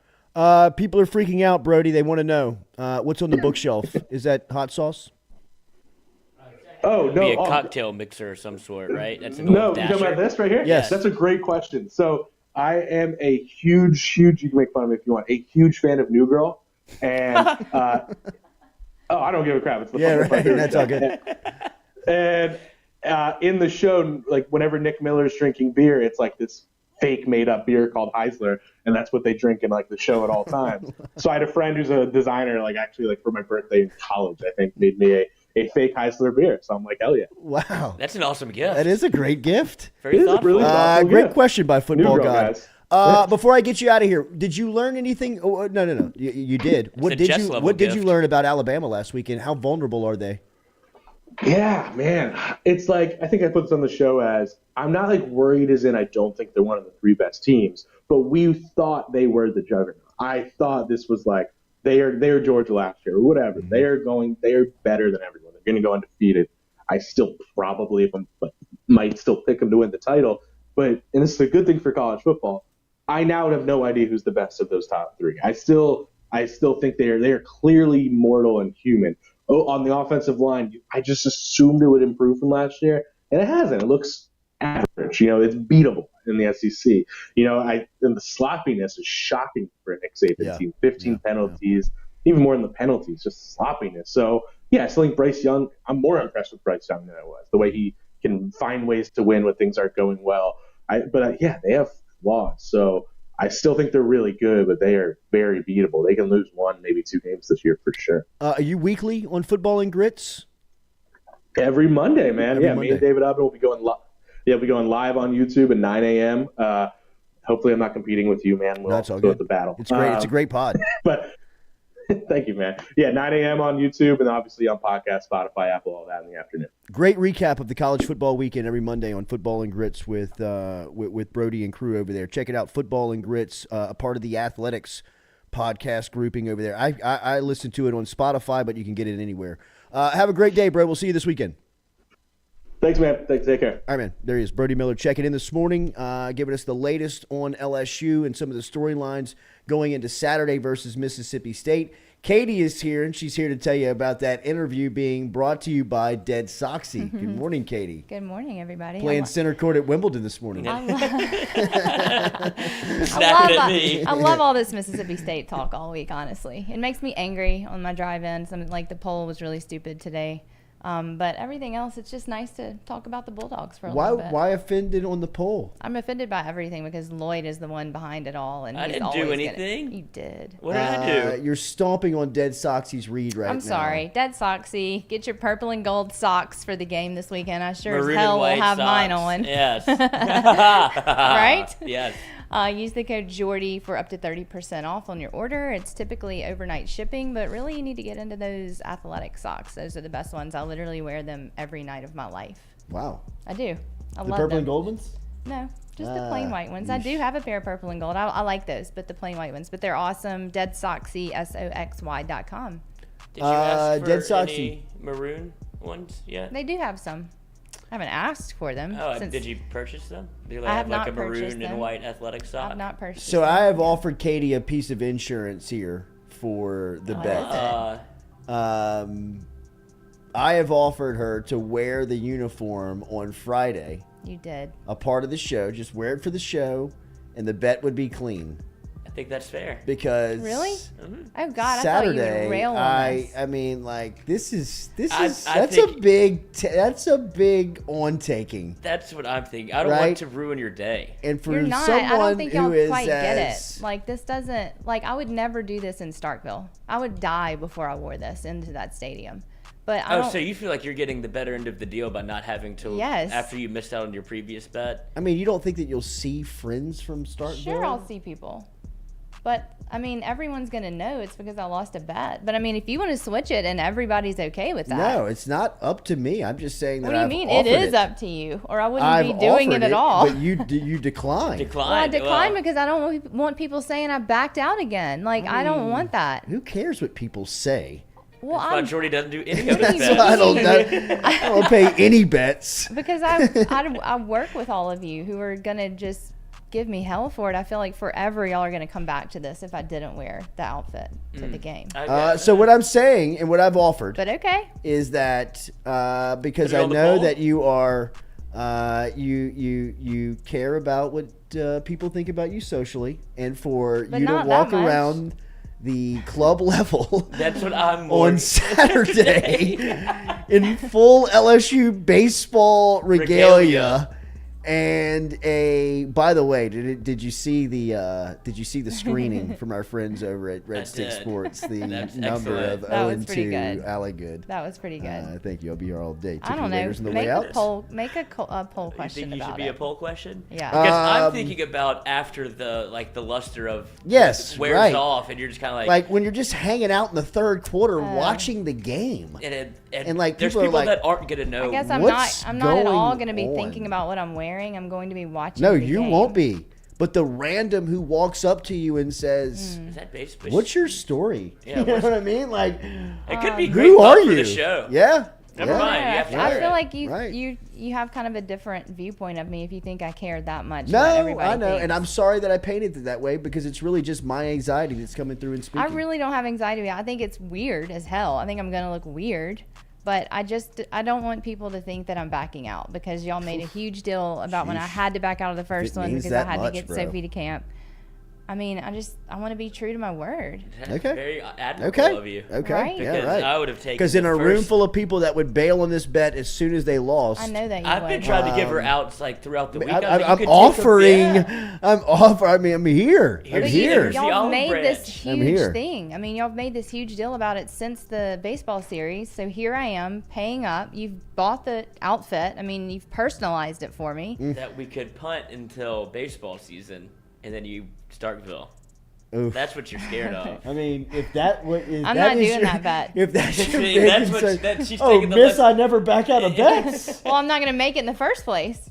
That's To what? If he's saying redo it and then I wear the uniform to Starkville next year. Well, I thought that was the initial bet. It was. Yeah, that's it. It should stay true to what the bet was, and you Oh. can punt on it now, and then still have to wear the LSU baseball. Well, it sounds like she wants to wear to it a- Saturday now. I want to just be done. I want to be done See, with it. I I like want the to lingering of it. I want to be true to my word and be You know done what? with it. I don't want to worry linger. about Saturday. We're gonna wait until the spring. I don't want to wear it to Starkville. I know you don't. That's the bet. Yep. And it makes more sense. We're gonna than send you to the baseball. dude. We're Yeah. gonna send you to the dude in Let's honor in the full original LSU bet. baseball gear. Absolutely. But we absolutely. put this out Don't here. worry about Saturday. And All you good. can wear it Friday for a little preview of what the spring's gonna bring. I don't know. I think you need to make a poll question because people are in here saying I'm going to back out, and I don't. That's not what I want people to think. Well, you just did back out on the I did baseball not. bet. So I didn't. You heard it here first. Katie Alligan does not pay her bets. What did I back out on? You're not wearing it to the baseball game. That wasn't the bet. The That was double the original or bet. y'all, Initial bet. the double or nothing bet was to wear it to a football game, or Jordy wears a DAC uniform or jersey or whatever to this football game. So I lost in the double or nothing. So here I am paying Jeez, I'd up. have never worn that Dak jersey. Oh, not a shot. Jesus, I mean, We're supposed to be doing pregame Well- shows, and you in a Dak shirt, jersey. Now we're just doing none of it, Katie. y'all are the worst. So you're not gonna do it at the baseball game. Why would I when the bet is to do it in the football golly, game? jeez. Are y'all serious? I'm sitting here like getting ready to humiliate What a myself and typical pay up, and Mississippi now you're. State fan. I mean, I can't even win. What a typical God, Mississippi I just State can't wait fan. till Saturday. Then you can win. Then I can win. Are you Yeah, gambling are, on the That's the game? thing. You are gonna win on I know Saturday. that. You are gonna win. I know. 2.5 points is a spread. Are you gambling on it?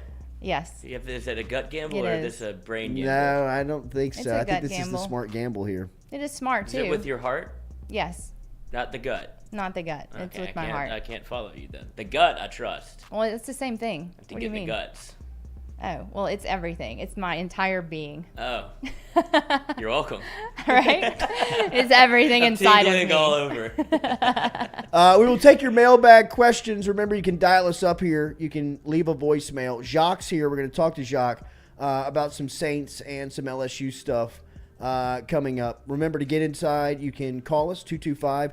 225-229-7741 is the phone number. Leave a voicemail. Have a take. Don't suck. We'll get to it once Jacques gets through here. Jacques will be next. Driven and powered by Go Chevrolet every single day. Come back with us. Make sure you hit that like button, share button, comment button, as we'll be here until 9 a.m. this morning.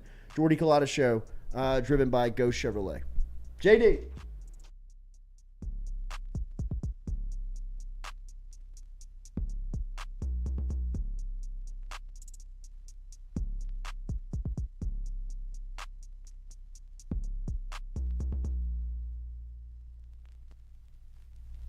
Do you suffer from chronic dehydration? Are you looking to improve your athletic performance and you need to get over and see our friends over at Go Flow IV? They're located on Jefferson Highway. Easy to find them online at GEAUXFlowIV.com. Make sure and use the promo code Jordy Culotta Show. If you do, they'll take 15% off of your initial visit. Check them out online, GEAUXFlowIV.com.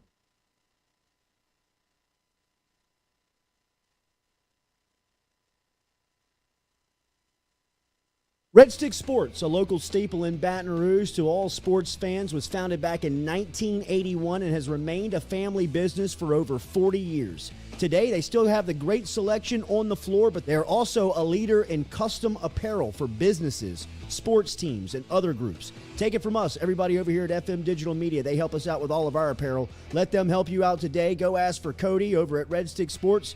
Check him out online at redsticksports.biz.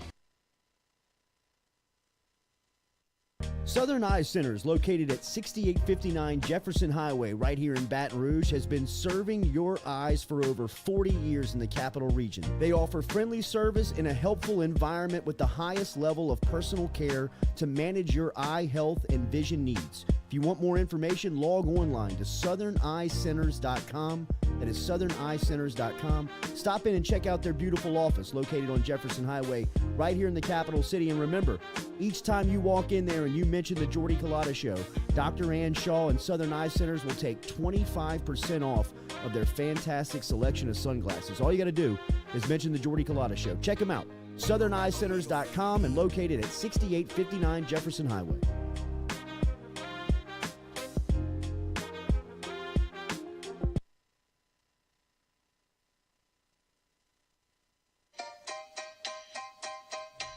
Hey fellas, it's Jordy Culotta for my friends over at Men's Total Health. Guys, do you suffer from fatigue, decreased libido, erectile dysfunction, weight gain or loss of muscle mass, signs of depression, anxiety, hair loss, mental fog, general loss of interest? Then you might be suffering from low testosterone. Go see my friend Mike Roach and his great team over at Men's Total Health over in Metairie at menstotalhealth.net online. And stop in and see how they can change your life today. A simple shot and some knowledge from Mike Roach can get you back up, moving with your energy, get your sex drive back, build your muscle mass, make you feel young again. All online, menstotalhealth.net.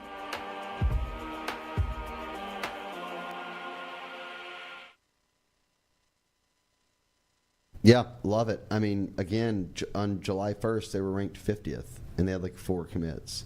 And it was kind of many were pressing the panic button, or at least saying, hey, look, this has got to change. You can't stay on this course. And boom, boom, boom. I think at this point they averaged between July 1st and now, it's like a commit every probably 4 days, 5 days, and high-level guys, and both in Louisiana and popping some national guys that are really good. And I've talked to people outside of LSU over in different camps, Georgia, Bama, wherever it might be, and they're saying LSU's putting together nice little class over there, you know, year one, picking right up.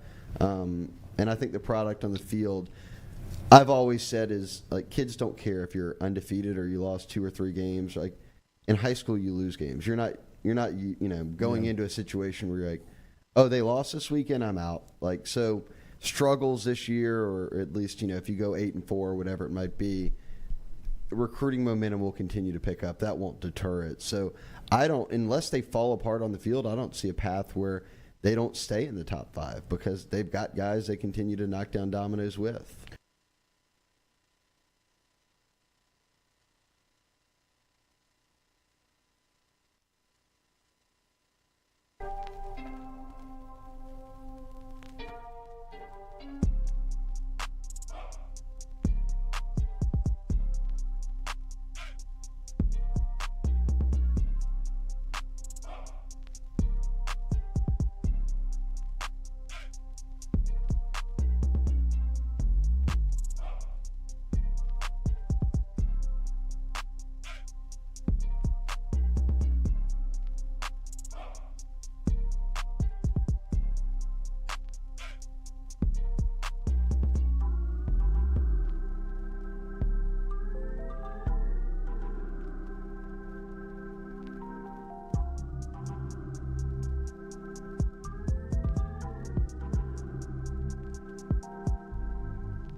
Welcome back. Easy. Sneak one in there. The Jordy Culotta Show, driven and powered by Ghost Chevrolet, live on this Wednesday. Make sure you hit that like button, share button, comment button, as we appreciate you being here and starting your Wednesday off with us. We love our partnership over at WAFB. In fact, you can catch us every Tuesday and Thursday morning on the morning show with Liz and Matt over at WAFB. And in the afternoons, our friend Jacques is usually taking care of us. We were Jacques Talk last weekend, which you can catch at WAFB.com and on the WFB YouTube station as well. Every Wednesday, JD's here with us in studio. Jacques, good morning. How are you, buddy? Good morning, man. What an invigorating morning. I got the weather now, an SEC opener this weekend. So it feels like fall, right? It's starting to get a little taste of fall. You know, we were talking about Roger Cador during the break. And Roger would say, Jacques, every day is a good day, okay? And so every day is a good day. But today, this is the payoff, you know, because August kind of sucks, you know. You got wasp, it's hot. You got hurricanes, knock on wood. We don't get any of that. Good, feeling good outside. It does feel good. This is a big game. I think the closer it gets, I think the momentum's starting to build for Saturday of 2.5-point underdog at home for LSU against a Mississippi State team with a veteran quarterback and now a third-year head coach in the SEC and Mike Leach at the program. What are some of the storylines you're following going into Saturday? Well, I think before the year you talked about being 4-0, 5-0 going to Auburn, and you certainly don't want two losses on your resume before you get into October. I mean, October you go to Auburn, which I think is a winnable game. Auburn has shown that they're not really anything special, and then the Tennessee game, and then at Florida, and then Ole Miss comes to you. So October is going to be really tough. So I think that Mike Leach probably deep down wants to show Brian Kelly that he can outcoach him and beat him. And Mississippi State, they've had a tough start to the year. I mean, they compared to other teams, they play Memphis at home. I mean, this is kind of a tough back-to-back when you're going all the way to Arizona, coming back, and then now you're going to Tiger Stadium back-to-back weeks. So if they get these two wins, I don't guess those guys have been 3-0 since the Dak Prescott year of 2014, right? We have the second toughest schedule in the SEC this year. I enjoy going to Starkville, by the way. I like Me that road too. trip. It's it's. You like cowbells or no? You get used to it. You're like, oh God, and then by the end of the game, you're used Do you to it. earplugs? Because I know DeQuano earplugs, right? I don't have it. That's a good idea, perhaps. A lot But of people do. I mean, how do you battle the hangover in there if you go in there a little? You just love it. You Well, just I would don't think that even it's not even care. the alcohol hangover; it would be the cowbell. That's hangover. what I'm saying. that's If you what go it's in there a talking little off, like 80%, and you're like, oh, head kind of hurts, I can power through this, and then you get to the point where you want it to be in a football game, and that's all you hear. You're That's just all like, you want to hear. My fingers bleed. Like I Second get hour blisters poll down my question, fingers. neck and neck right now. Oh. Early on, where should Katie pay her bet off? Okay. Should it be at the football game or baseball game? 55-45 differential in the voting, so still an opportunity to jump in there This to takes see it where off your Katie. plate. It Yeah, does. I like We're all this. good. We're all good. I like this. Put it on the poll, Guillermo. Oh, wrong show. But here's another one. What's more annoying, cowbells or Rocky Top? I mean, by the end of the game, It's a hell of a debate. What are It's you a hell of a tired of? debate. I've never been to either. I would actually go Rocky Top and Yeah. being there because it's got the start-stop quality of Rocky Top. The cowbell, I mean, once you enter the stadium, it's on. 2 hours. It's no, 3 you hours. can't ring it during plays. Like we will get fined if we do that. okay, I mean, and people follow those rules. It's weird. Yeah, right. They do. Have you ever been? Yeah, I've been Since once. they made What's that the sign? No bell, just yell, or something like that. Yeah. when the They had to place have like a is- bell up there with like an X through it. John Emery makes his return on Saturday. How much of an impact do you think he has? I think Coach Kelly on Monday kind of spoke to the Keyshawn Booty. Make sure I said that right after whatever years of getting it wrong. That he was rusty. Booty was rusty against Florida State. And I think that they want to be careful that they don't have the same thing happen with Emery. Give him too many carries too quick. Get him back into game shape. But I think that that's a big factor. I still have doubts in this LSU rushing attack. Look, nothing LSU was going to do against Southern was going to move the needle with the fan base, right? I mean, it was all going to be about how do they perform this weekend in terms of getting people back on board and excited about the season after the tough loss to Florida State. So, I'd love to see John Emery flourish in his last year here and have a great year. So that'll be interesting to watch how they get him involved. Yeah. There's also some storylines on this offensive line where they'll get some players back, notably Xavier Hill, and they're still trying to find that grouping and combination who they like up there on that offensive line. What have you made of their play that particular unit's play over the first couple of weeks? Well, I'm just listening what Coach Kelly talked about. He said he wants to see a lot more Emory Jones in the rotation, so that'll be interesting to watch. Certainly, I talked to a few people from the Charles Turner camp in fall ball or in during camp that felt like he should have been the center, obviously, and said that he had charted a lot less wild snaps than Dellinger did, and so now he's getting his shot, and that looked fine last week. But how does he hold up? It's always the knock on him has always been he's undersized, right? He's about 300 pounds or whatnot. So, and then they fix things on the protection on the special teams as well on the left side. So that's another big question going in this game. If LSU's got the ball opening possession and they've got to try a 42-yard field goal to take a 3-0 lead, how do those guys? How do special teams hold up? When you're playing Southern and there's no pressure and you're going to win and it's 44-0 early in the second quarter, what are you really getting out of that game? You get some positives out of it. Walker Howard gets to play and stuff like that. But, for the most part, a game like that, besides the halftime show and, great tailgating and apparently lots of people smoking products on campus during the day on both sides. It's legal now, Jacques. It's legal. Yeah, right. It's a new age tailgate. And the traffic and everything. But honestly, what are you going to get out of that game? Not a whole lot, I don't think so. I expect it to be big this weekend, though. I think it's going to be a big crowd for this one. I think this game is kind of, as we said, the closer it gets here, the bigger it feels. And I think when the SEC slate looks up on Saturday, this will be one that everybody's really paying attention to at 5 o'clock just because of what's going to come of it. Yeah. I think a few people didn't make it to New Orleans for that first game, and I think people maybe didn't make it last weekend. I know my parents sold their tickets. They're like, look, they thought it was going to rain and it's going to blow out, but coming to this one, SEC opener, it's going to be a little warm, but weather should be great and everything. And like I said, SEC opener, and it's supposed to be a competitive game, so I would think there'd be a lot of people on campus. Not as many as last weekend, I wouldn't think. I think you had so many people that didn't have tickets that came last weekend for that event, but. Saints week 1, it never gets old in beating Atlanta any way you can, but I know that they looked very pedestrian first 3 quarters and then turned it on the fourth. What would you see from them on Sunday? It reminded me a lot of the LSU game. Asleep for 3 quarters, big comeback, except they got it done. They won the game. Welcome back, Will Lutz, certainly 51-yard field goal there to win the game. I certainly agreed that I did not expect them to give up 200 yards rushing, and Dennis Allen talked about it at his Monday press conference. That's not Saints football, and we're not happy with that at all. And certainly, Jarvis Landry, who sometimes has been labeled as a possession receiver, comes up with a huge 40-yard catch there between, looked like about 2 or 3 defenders, right? He goes up, makes the catch. So he made a huge impact. And just great to see Michael Thomas back and in the end zone and showing – proving anybody who was doubting the fact that he wanted to be part of the team and be part of, moving forward.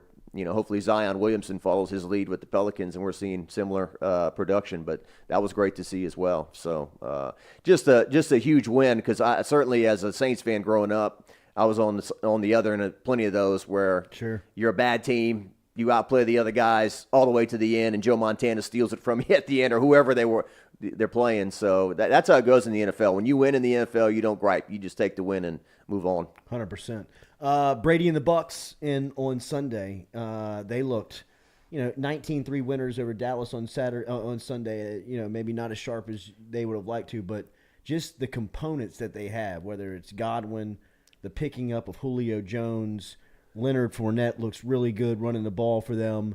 For Tom Brady, this kind of seems like business as usual. What do you imagine on Sunday and how it plays out? Yeah, I didn't watch the game on Sunday. I was deep into Cobra Kai. Lloyd, you with me on that? No, not what really. Was that? Cobra Kai. You watch Cobra Kai? Sweep the leg. Sweep the leg, Johnny. My kid's in on this. You watch it? I've seen the old one, everybody. It's a classic. And then the new show. Is that what you're talking about on Netflix? Yeah. The older version? Johnny Lawrence and they're all grown up. Daniel LaRusso. Yeah. The old one, like Karate Kid? Yeah. Okay. Yeah, that was called Cobra Kai. The first movie, 1984. It came out. Anyway, I didn't watch the game. It looked like it was a snoozer, 19-3. Yeah. But I did see Leonard ran for 127 in the game, and I saw Brady make a big, deep throw. So Julio Jones is the story, though. He looks like he's at Alabama. He had run like he's run. They were running him on jet sweeps on Sunday. Yeah, I thought he was washed, as the kids say. He's back. He wouldn't even dress it out his last 2 years in Atlanta. That's I mean, right. like, I mean, it was.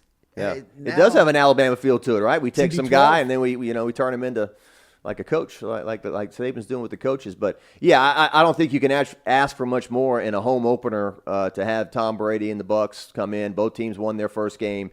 Should be a ton of excitement. You know, of course, that's the game that Jameis got hurt in last year, right? Yeah. I would say the biggest, impressive win for the Saints. You know, they're 4-0 against Brady in the regular season. They lost the one that counted the most. I was at that game. Just a depressing sporting event. One of a few people that were there. Yeah, exactly. Right. I mean, Drew Brees is playing his last game in an empty Superdome. And, you know, the Jared Cook, that's right, fumble across the middle. They're driving for a double-digit lead, and he coughs it up. And, look, Drew was broken. You know, he had ribs. He had foot. He was, you know, it was kind of sad to see, but they should have won that game. But anyway, they've done very well. Dennis Allen was the coach last year when they went. Yeah. Peyton had COVID. To Tampa and shut him out. Yeah. 9-0, 3 field goals? Yeah. So. That's the night Gardner Johnson was in Brady's face. Mm-hmm. That's the night he threw the pick. He won't be there. He will not. Red, Rock, and Blue.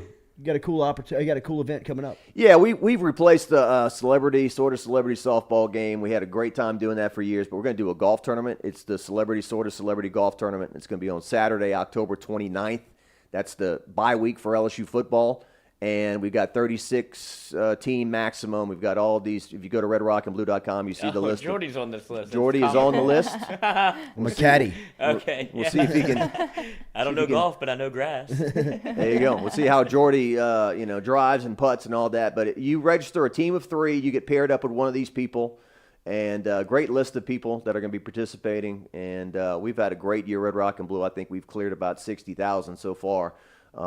For our charity, so it's been tremendous. That's awesome. So we do need a couple of food vendors. That's what we're looking for. A couple people to set up some food and drink on the course. So please get in touch with me. I'm easy to find. We'd love to have you part of this event. Do you need Lloyd and I to operate the beer cart? I think Fred's Bar is helping us out a lot, but I'd love to see you come out and help us. Yeah, I can work a tent. I can work a liquor tent for sure. Easy. What'd you say? I hardly know her. Spin the wheel. Jacques, good to see you. I'll get you out of here before you get fired. Jacques Doucet from WAFB, our friend, our partner over, our television partner over there at WAFB. We'll be back with more of the Jordy Culotta Show, answering your mailbag questions, 225-229-7741. 225-229. Willie Rofe, Alvin Kamara. Get in touch with us right now on the phone lines. We'll answer your voicemails and your mailbag questions next here on the Jordy Culotta Show, driven and powered by Go Chevrolet.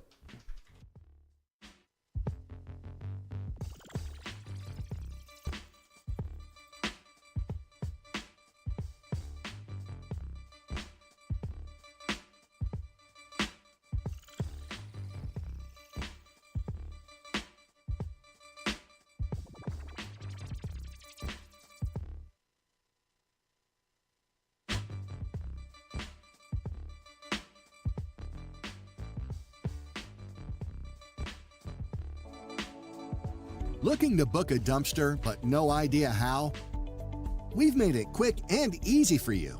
Check out our website at moralesrolloffs.com. Let Morales Roll-Offs know your desired delivery date, and finally, provide your contact details. To make payment, look out for an email invoice with all your booking details. On delivery day, our driver will notify you through text and email that your dumpster is ready and on the way. Now you know how easy and convenient it is. Call Morales Roll-Offs at 225-427-0000 for your dumpster. Don't let the name fool you. Men's Total Health has offerings for the ladies, too. Guys, is your wife or partner suffering from urinary incontinence, low sexual desire, or pain during sex? Then the O-Shot might be for her. Don't let it scare you. It's totally natural. It's PRP. And Mike Roach and the crew at Men's Total Health will make you as comfortable as you can be. Contact me for more information, Katie at jordyculottashow.com, and I'm happy to tell you everything that Men's Total Health has to offer for the ladies.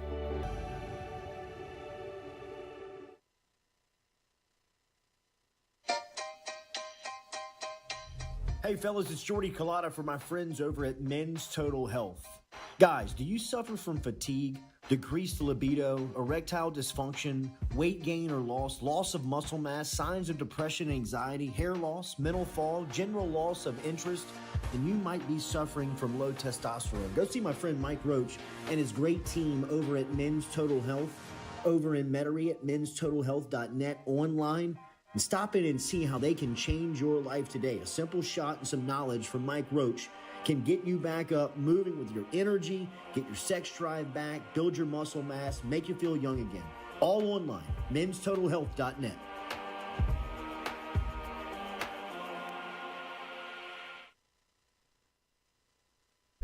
I mean, I think you feel good that you've got older guys in Brennan and Daniels.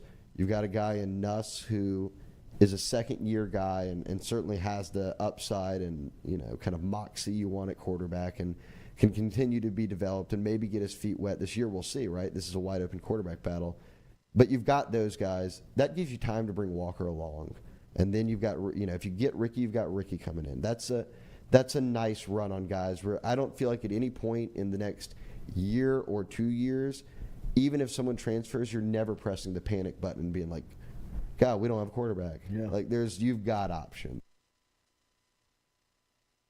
Do you suffer from chronic dehydration? Are you looking to improve your athletic performance and you need to get over and see our friends over at GoFlow IV? They're located on Jefferson Highway. Easy to find them online at GEAUXFlowIV.com. Make sure and use the promo code Jordy Culotta Show. If you do, they'll take 15% off of your initial visit. Check them out online, GEAUXFlowIV.com.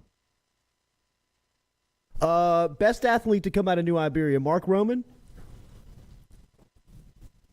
Kayshawn Booty. Kayshawn? Wow.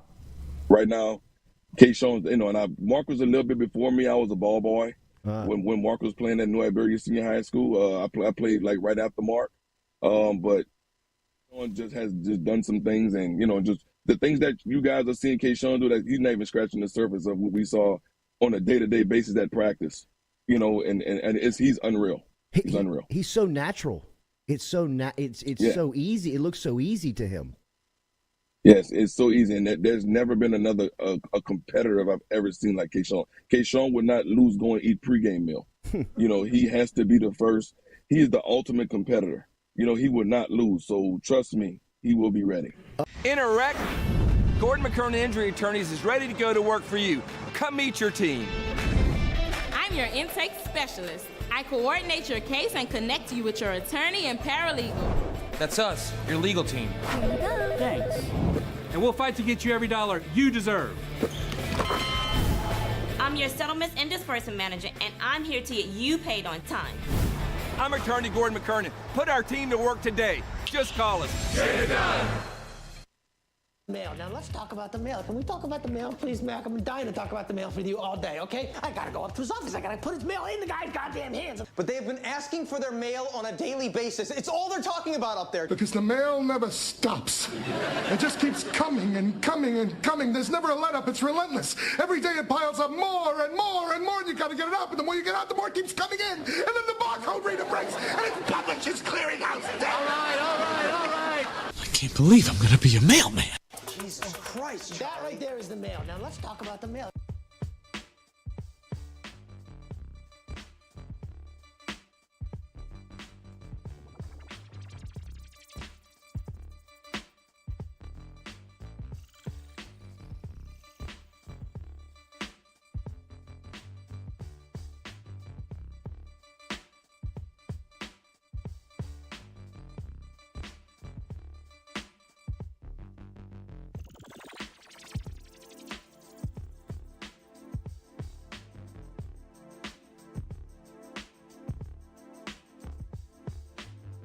Sure, absolutely. Welcome back here to the Jordy Culotta Show. Where's the poll question out here? Where should Katie pay the bet off? 61%. Here we've got 109 votes in the hay here. But okay, football Saturday, 60% Still saying that Katie should wear the uniform on Saturday. you We are going to breathe model it inside. on Friday, right? We did agree to that yeah. yesterday. Yeah. That you will model it on Friday. Don't spill When does on the it. poll close, though? Like, how much more time do I have? I'm going to leave this up all week. Yeah, I think we can go really? till So Friday. people could vote for baseball still. Yeah, for sure. I'll leave it up till Friday. Cool. Yeah. Or Saturday. Friday 9 a.m. Have a couple of options. Saturday 4:50. Yeah, have some wardrobe options. David will be thrilled. Yeah, the kids will be thrilled. All right, some mailbag questions. He's manhandling me because he lost the game. We don't give a shit, lady. My shirt ripped in half. It Hell really yeah. was. I really was manhandled. Yeah, Damn. good. Got rough. Treat it like every other state fan. Nobody ran to your aid. No one did. No one did at all. They just stood there staring, watching me cry. Good. Look at her. How are we looking on voicemails? I got 6 notifications. Let's roll, man. Play 'em. Let me plug it in. Plug it in.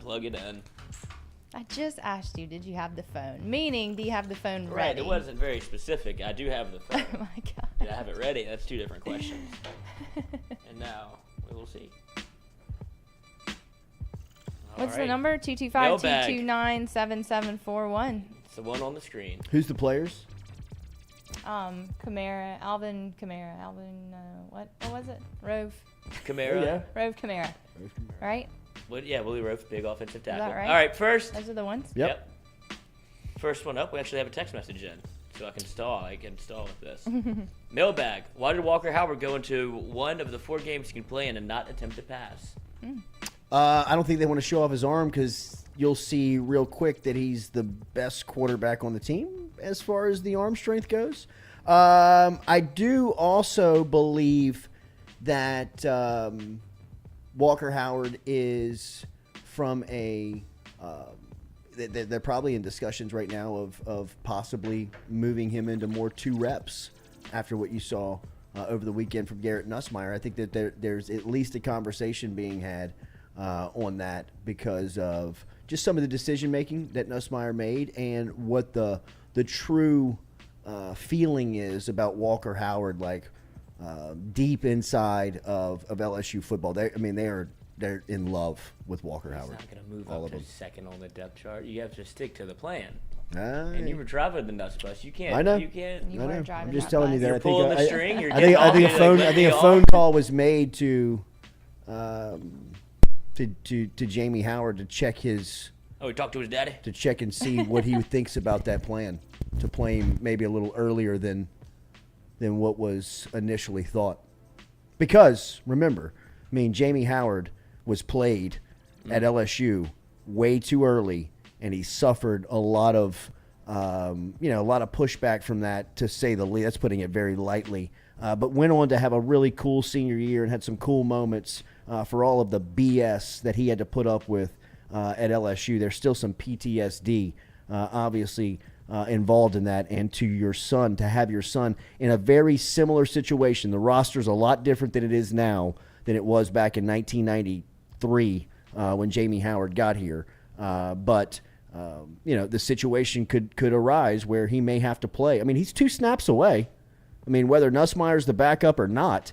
Walker Howard, we talked about this in the offseason. You lose one of these guys, whether it was Miles Brennan, Nussmeier, or Daniels, to transfer. That's really going to, push Walker Howard up a couple of slots, knowing that his time could be very, very quick. So we will we'll see. I'll see. We will all see Walker Howard. I think a little bit more coming up here over the next couple of days or next couple of games. What else we got? Here we go. Officially. Hold on. This phone dies quickly. You have to keep it plugged in to charge it, damn it. And here we are. Oh. You idiot. Of the Bunker Committee. Katie, we are extremely disappointed that you are reneging on your bet. I'm not to dress reneging. up. Very disappointed. No, I'm messing. But anyway, hey, Katie, there are 2 things on this planet that God made that I'll never be able to explain. Oh, what a cliffhanger. Let's take this call. Where's he from? Jean Lefy. Oh, I think this might be our boy. Have a take, don't suck. What's your name? Where are you calling from? This is Clint from the parish, That Shell was Beach. you. I thought that was you building fence posts down You there. just finished your fence Oh this yeah, morning.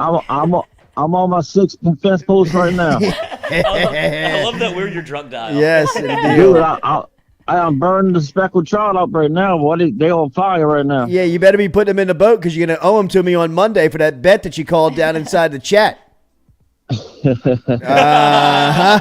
Hey, I got a question. I think Katie should wear the uniform to the game, to the football game. Okay. Stick with the bet, All right, man. looks like the football game's gonna win out. Don't crawfish. Don't crawfish. I wasn't backing seriously, out, Katie. Clinton. I was not. No They were crawfish. trying to back out for me. I'm all in. Hey, George, I got a question for you, man. Why don't we have Harold Perkins and Michael Baskerville starting at linebackers? I don't get it. The speed and like Savion Jones and them three should be on the field at all times. At least third downs. I mean, I don't get it. I'm with you. I'm with you. I said it earlier. I think that Savion Jones, Desmond Little, Micah Baskerville, and Harold Perkins immediately make you faster, more of a playmaking, athletic defense. And I love B.J. Ojulari. I love Ali Gay. I think Mike Jones has got some strides he needs to take, and I think the linebacking core is, they've got guys like Greg Penn that can play at that position. But I think from getting into SEC, especially against a team like Mississippi State that's going to exploit you in coverage and ask you to be able to run, I think those two guys specifically on the second level, Perkins and Baskerville, make a lot of sense. And I love Little and I love Savion Jones coming off the edge too. Yeah, that's what I'm saying. I mean, I'm used to the old LSU teams with that speed. We just in the backfield and just attacking. I agree. And I don't see it unless I see it when they in the game. I don't see it when they're not in the game. So, I mean, I just want to show your opinion on that because that's what I'm seeing. Because I watched the game.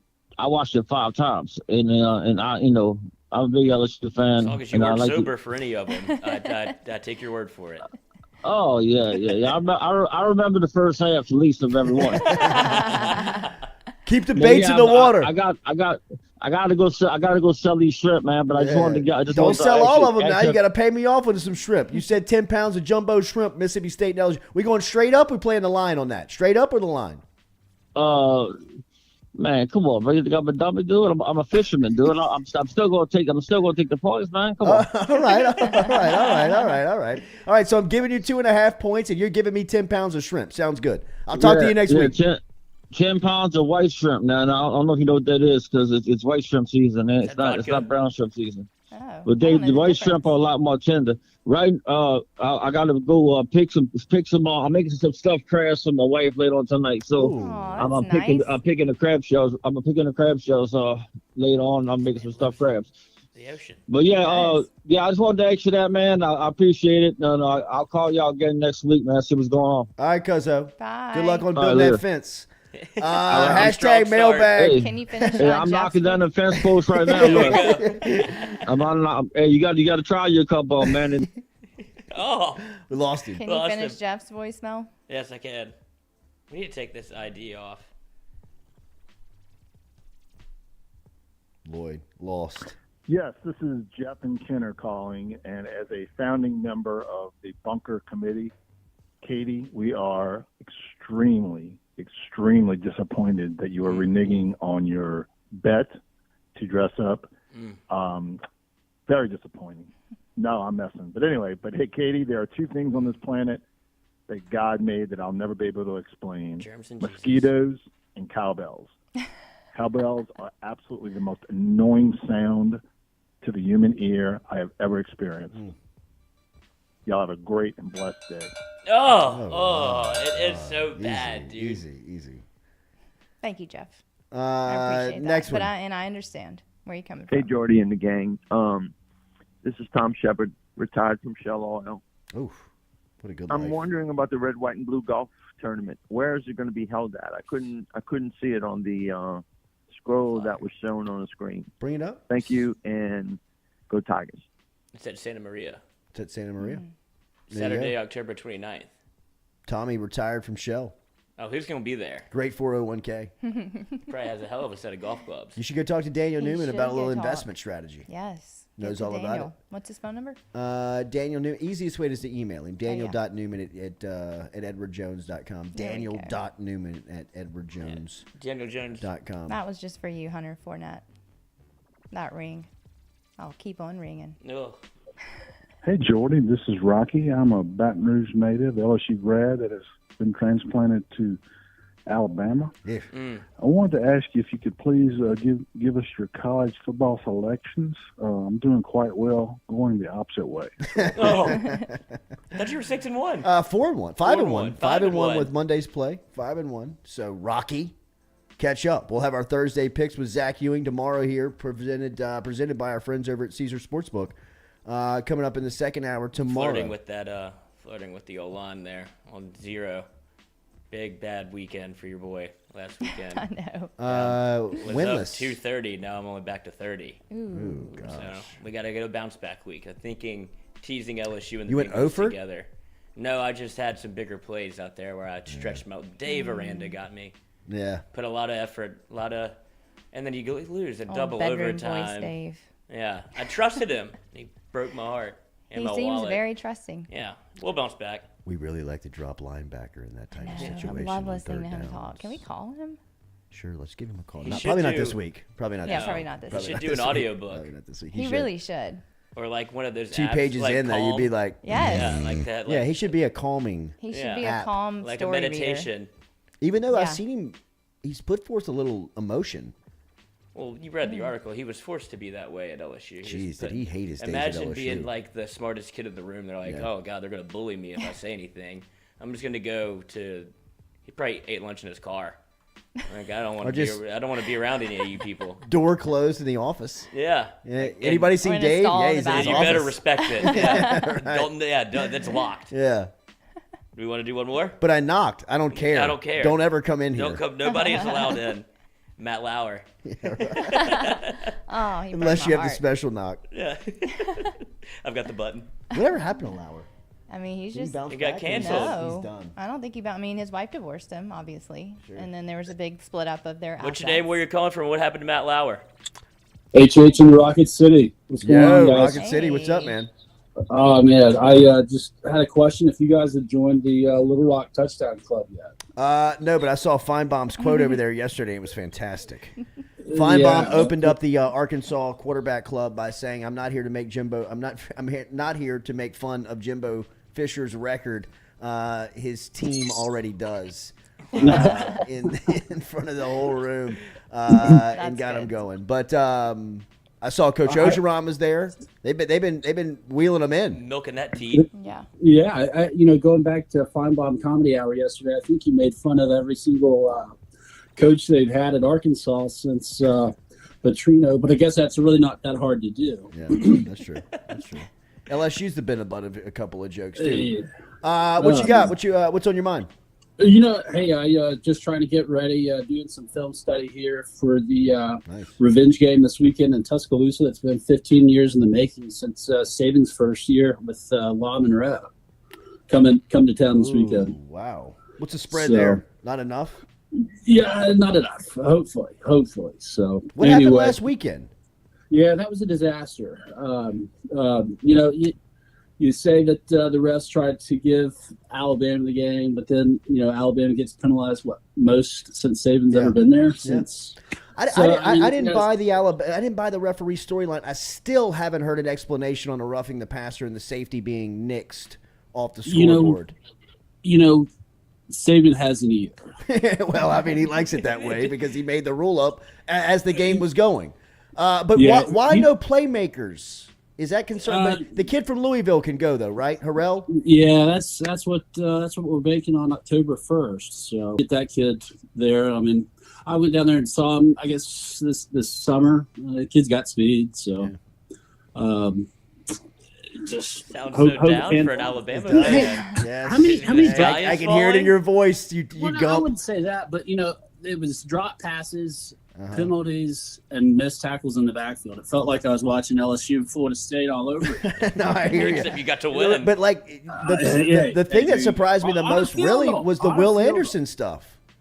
Yeah, I'm still not sure about the first two offsides on Will Anderson, but neither here nor there. All right, Rock. Y'all take it. Y'all have a good. Take it easy on the locals this weekend. All right. Sounds like you guys are gonna have a time too. So right, we'll see y'all soon. All right, man. See ya. Have a take. Don't suck. 225-229-7741 is the phone number. You can text in. You can call in. You can always get your questions in inside of the chat app, and we will answer them throughout our Wednesday mailbag session. Don't forget tomorrow, Thursday edition of the Jordy Culotta Show. We will be joined by Zach Ewing of The Advocate. He is he's the head of the gambling and gaming division over there at The Advocate. We will have our plays and have our picks for you coming up here tomorrow. So, Rock, if you want to go the other way, make sure you're tuned in during the second hour and see if you can't get some of that money back. Mic'd up tonight, 6 to 8. Mic'd up tonight, 6 to 8. Remember to subscribe to not only the Jordy Culotta Show, but Hold the Rope every Tuesday, Mic'd Up Monday and Wednesday, and on Thursday, Where My Dog's At with Rohan Davey. Hit that like button, share button, comment button. We'll be back with you tomorrow morning. Have a great Wednesday.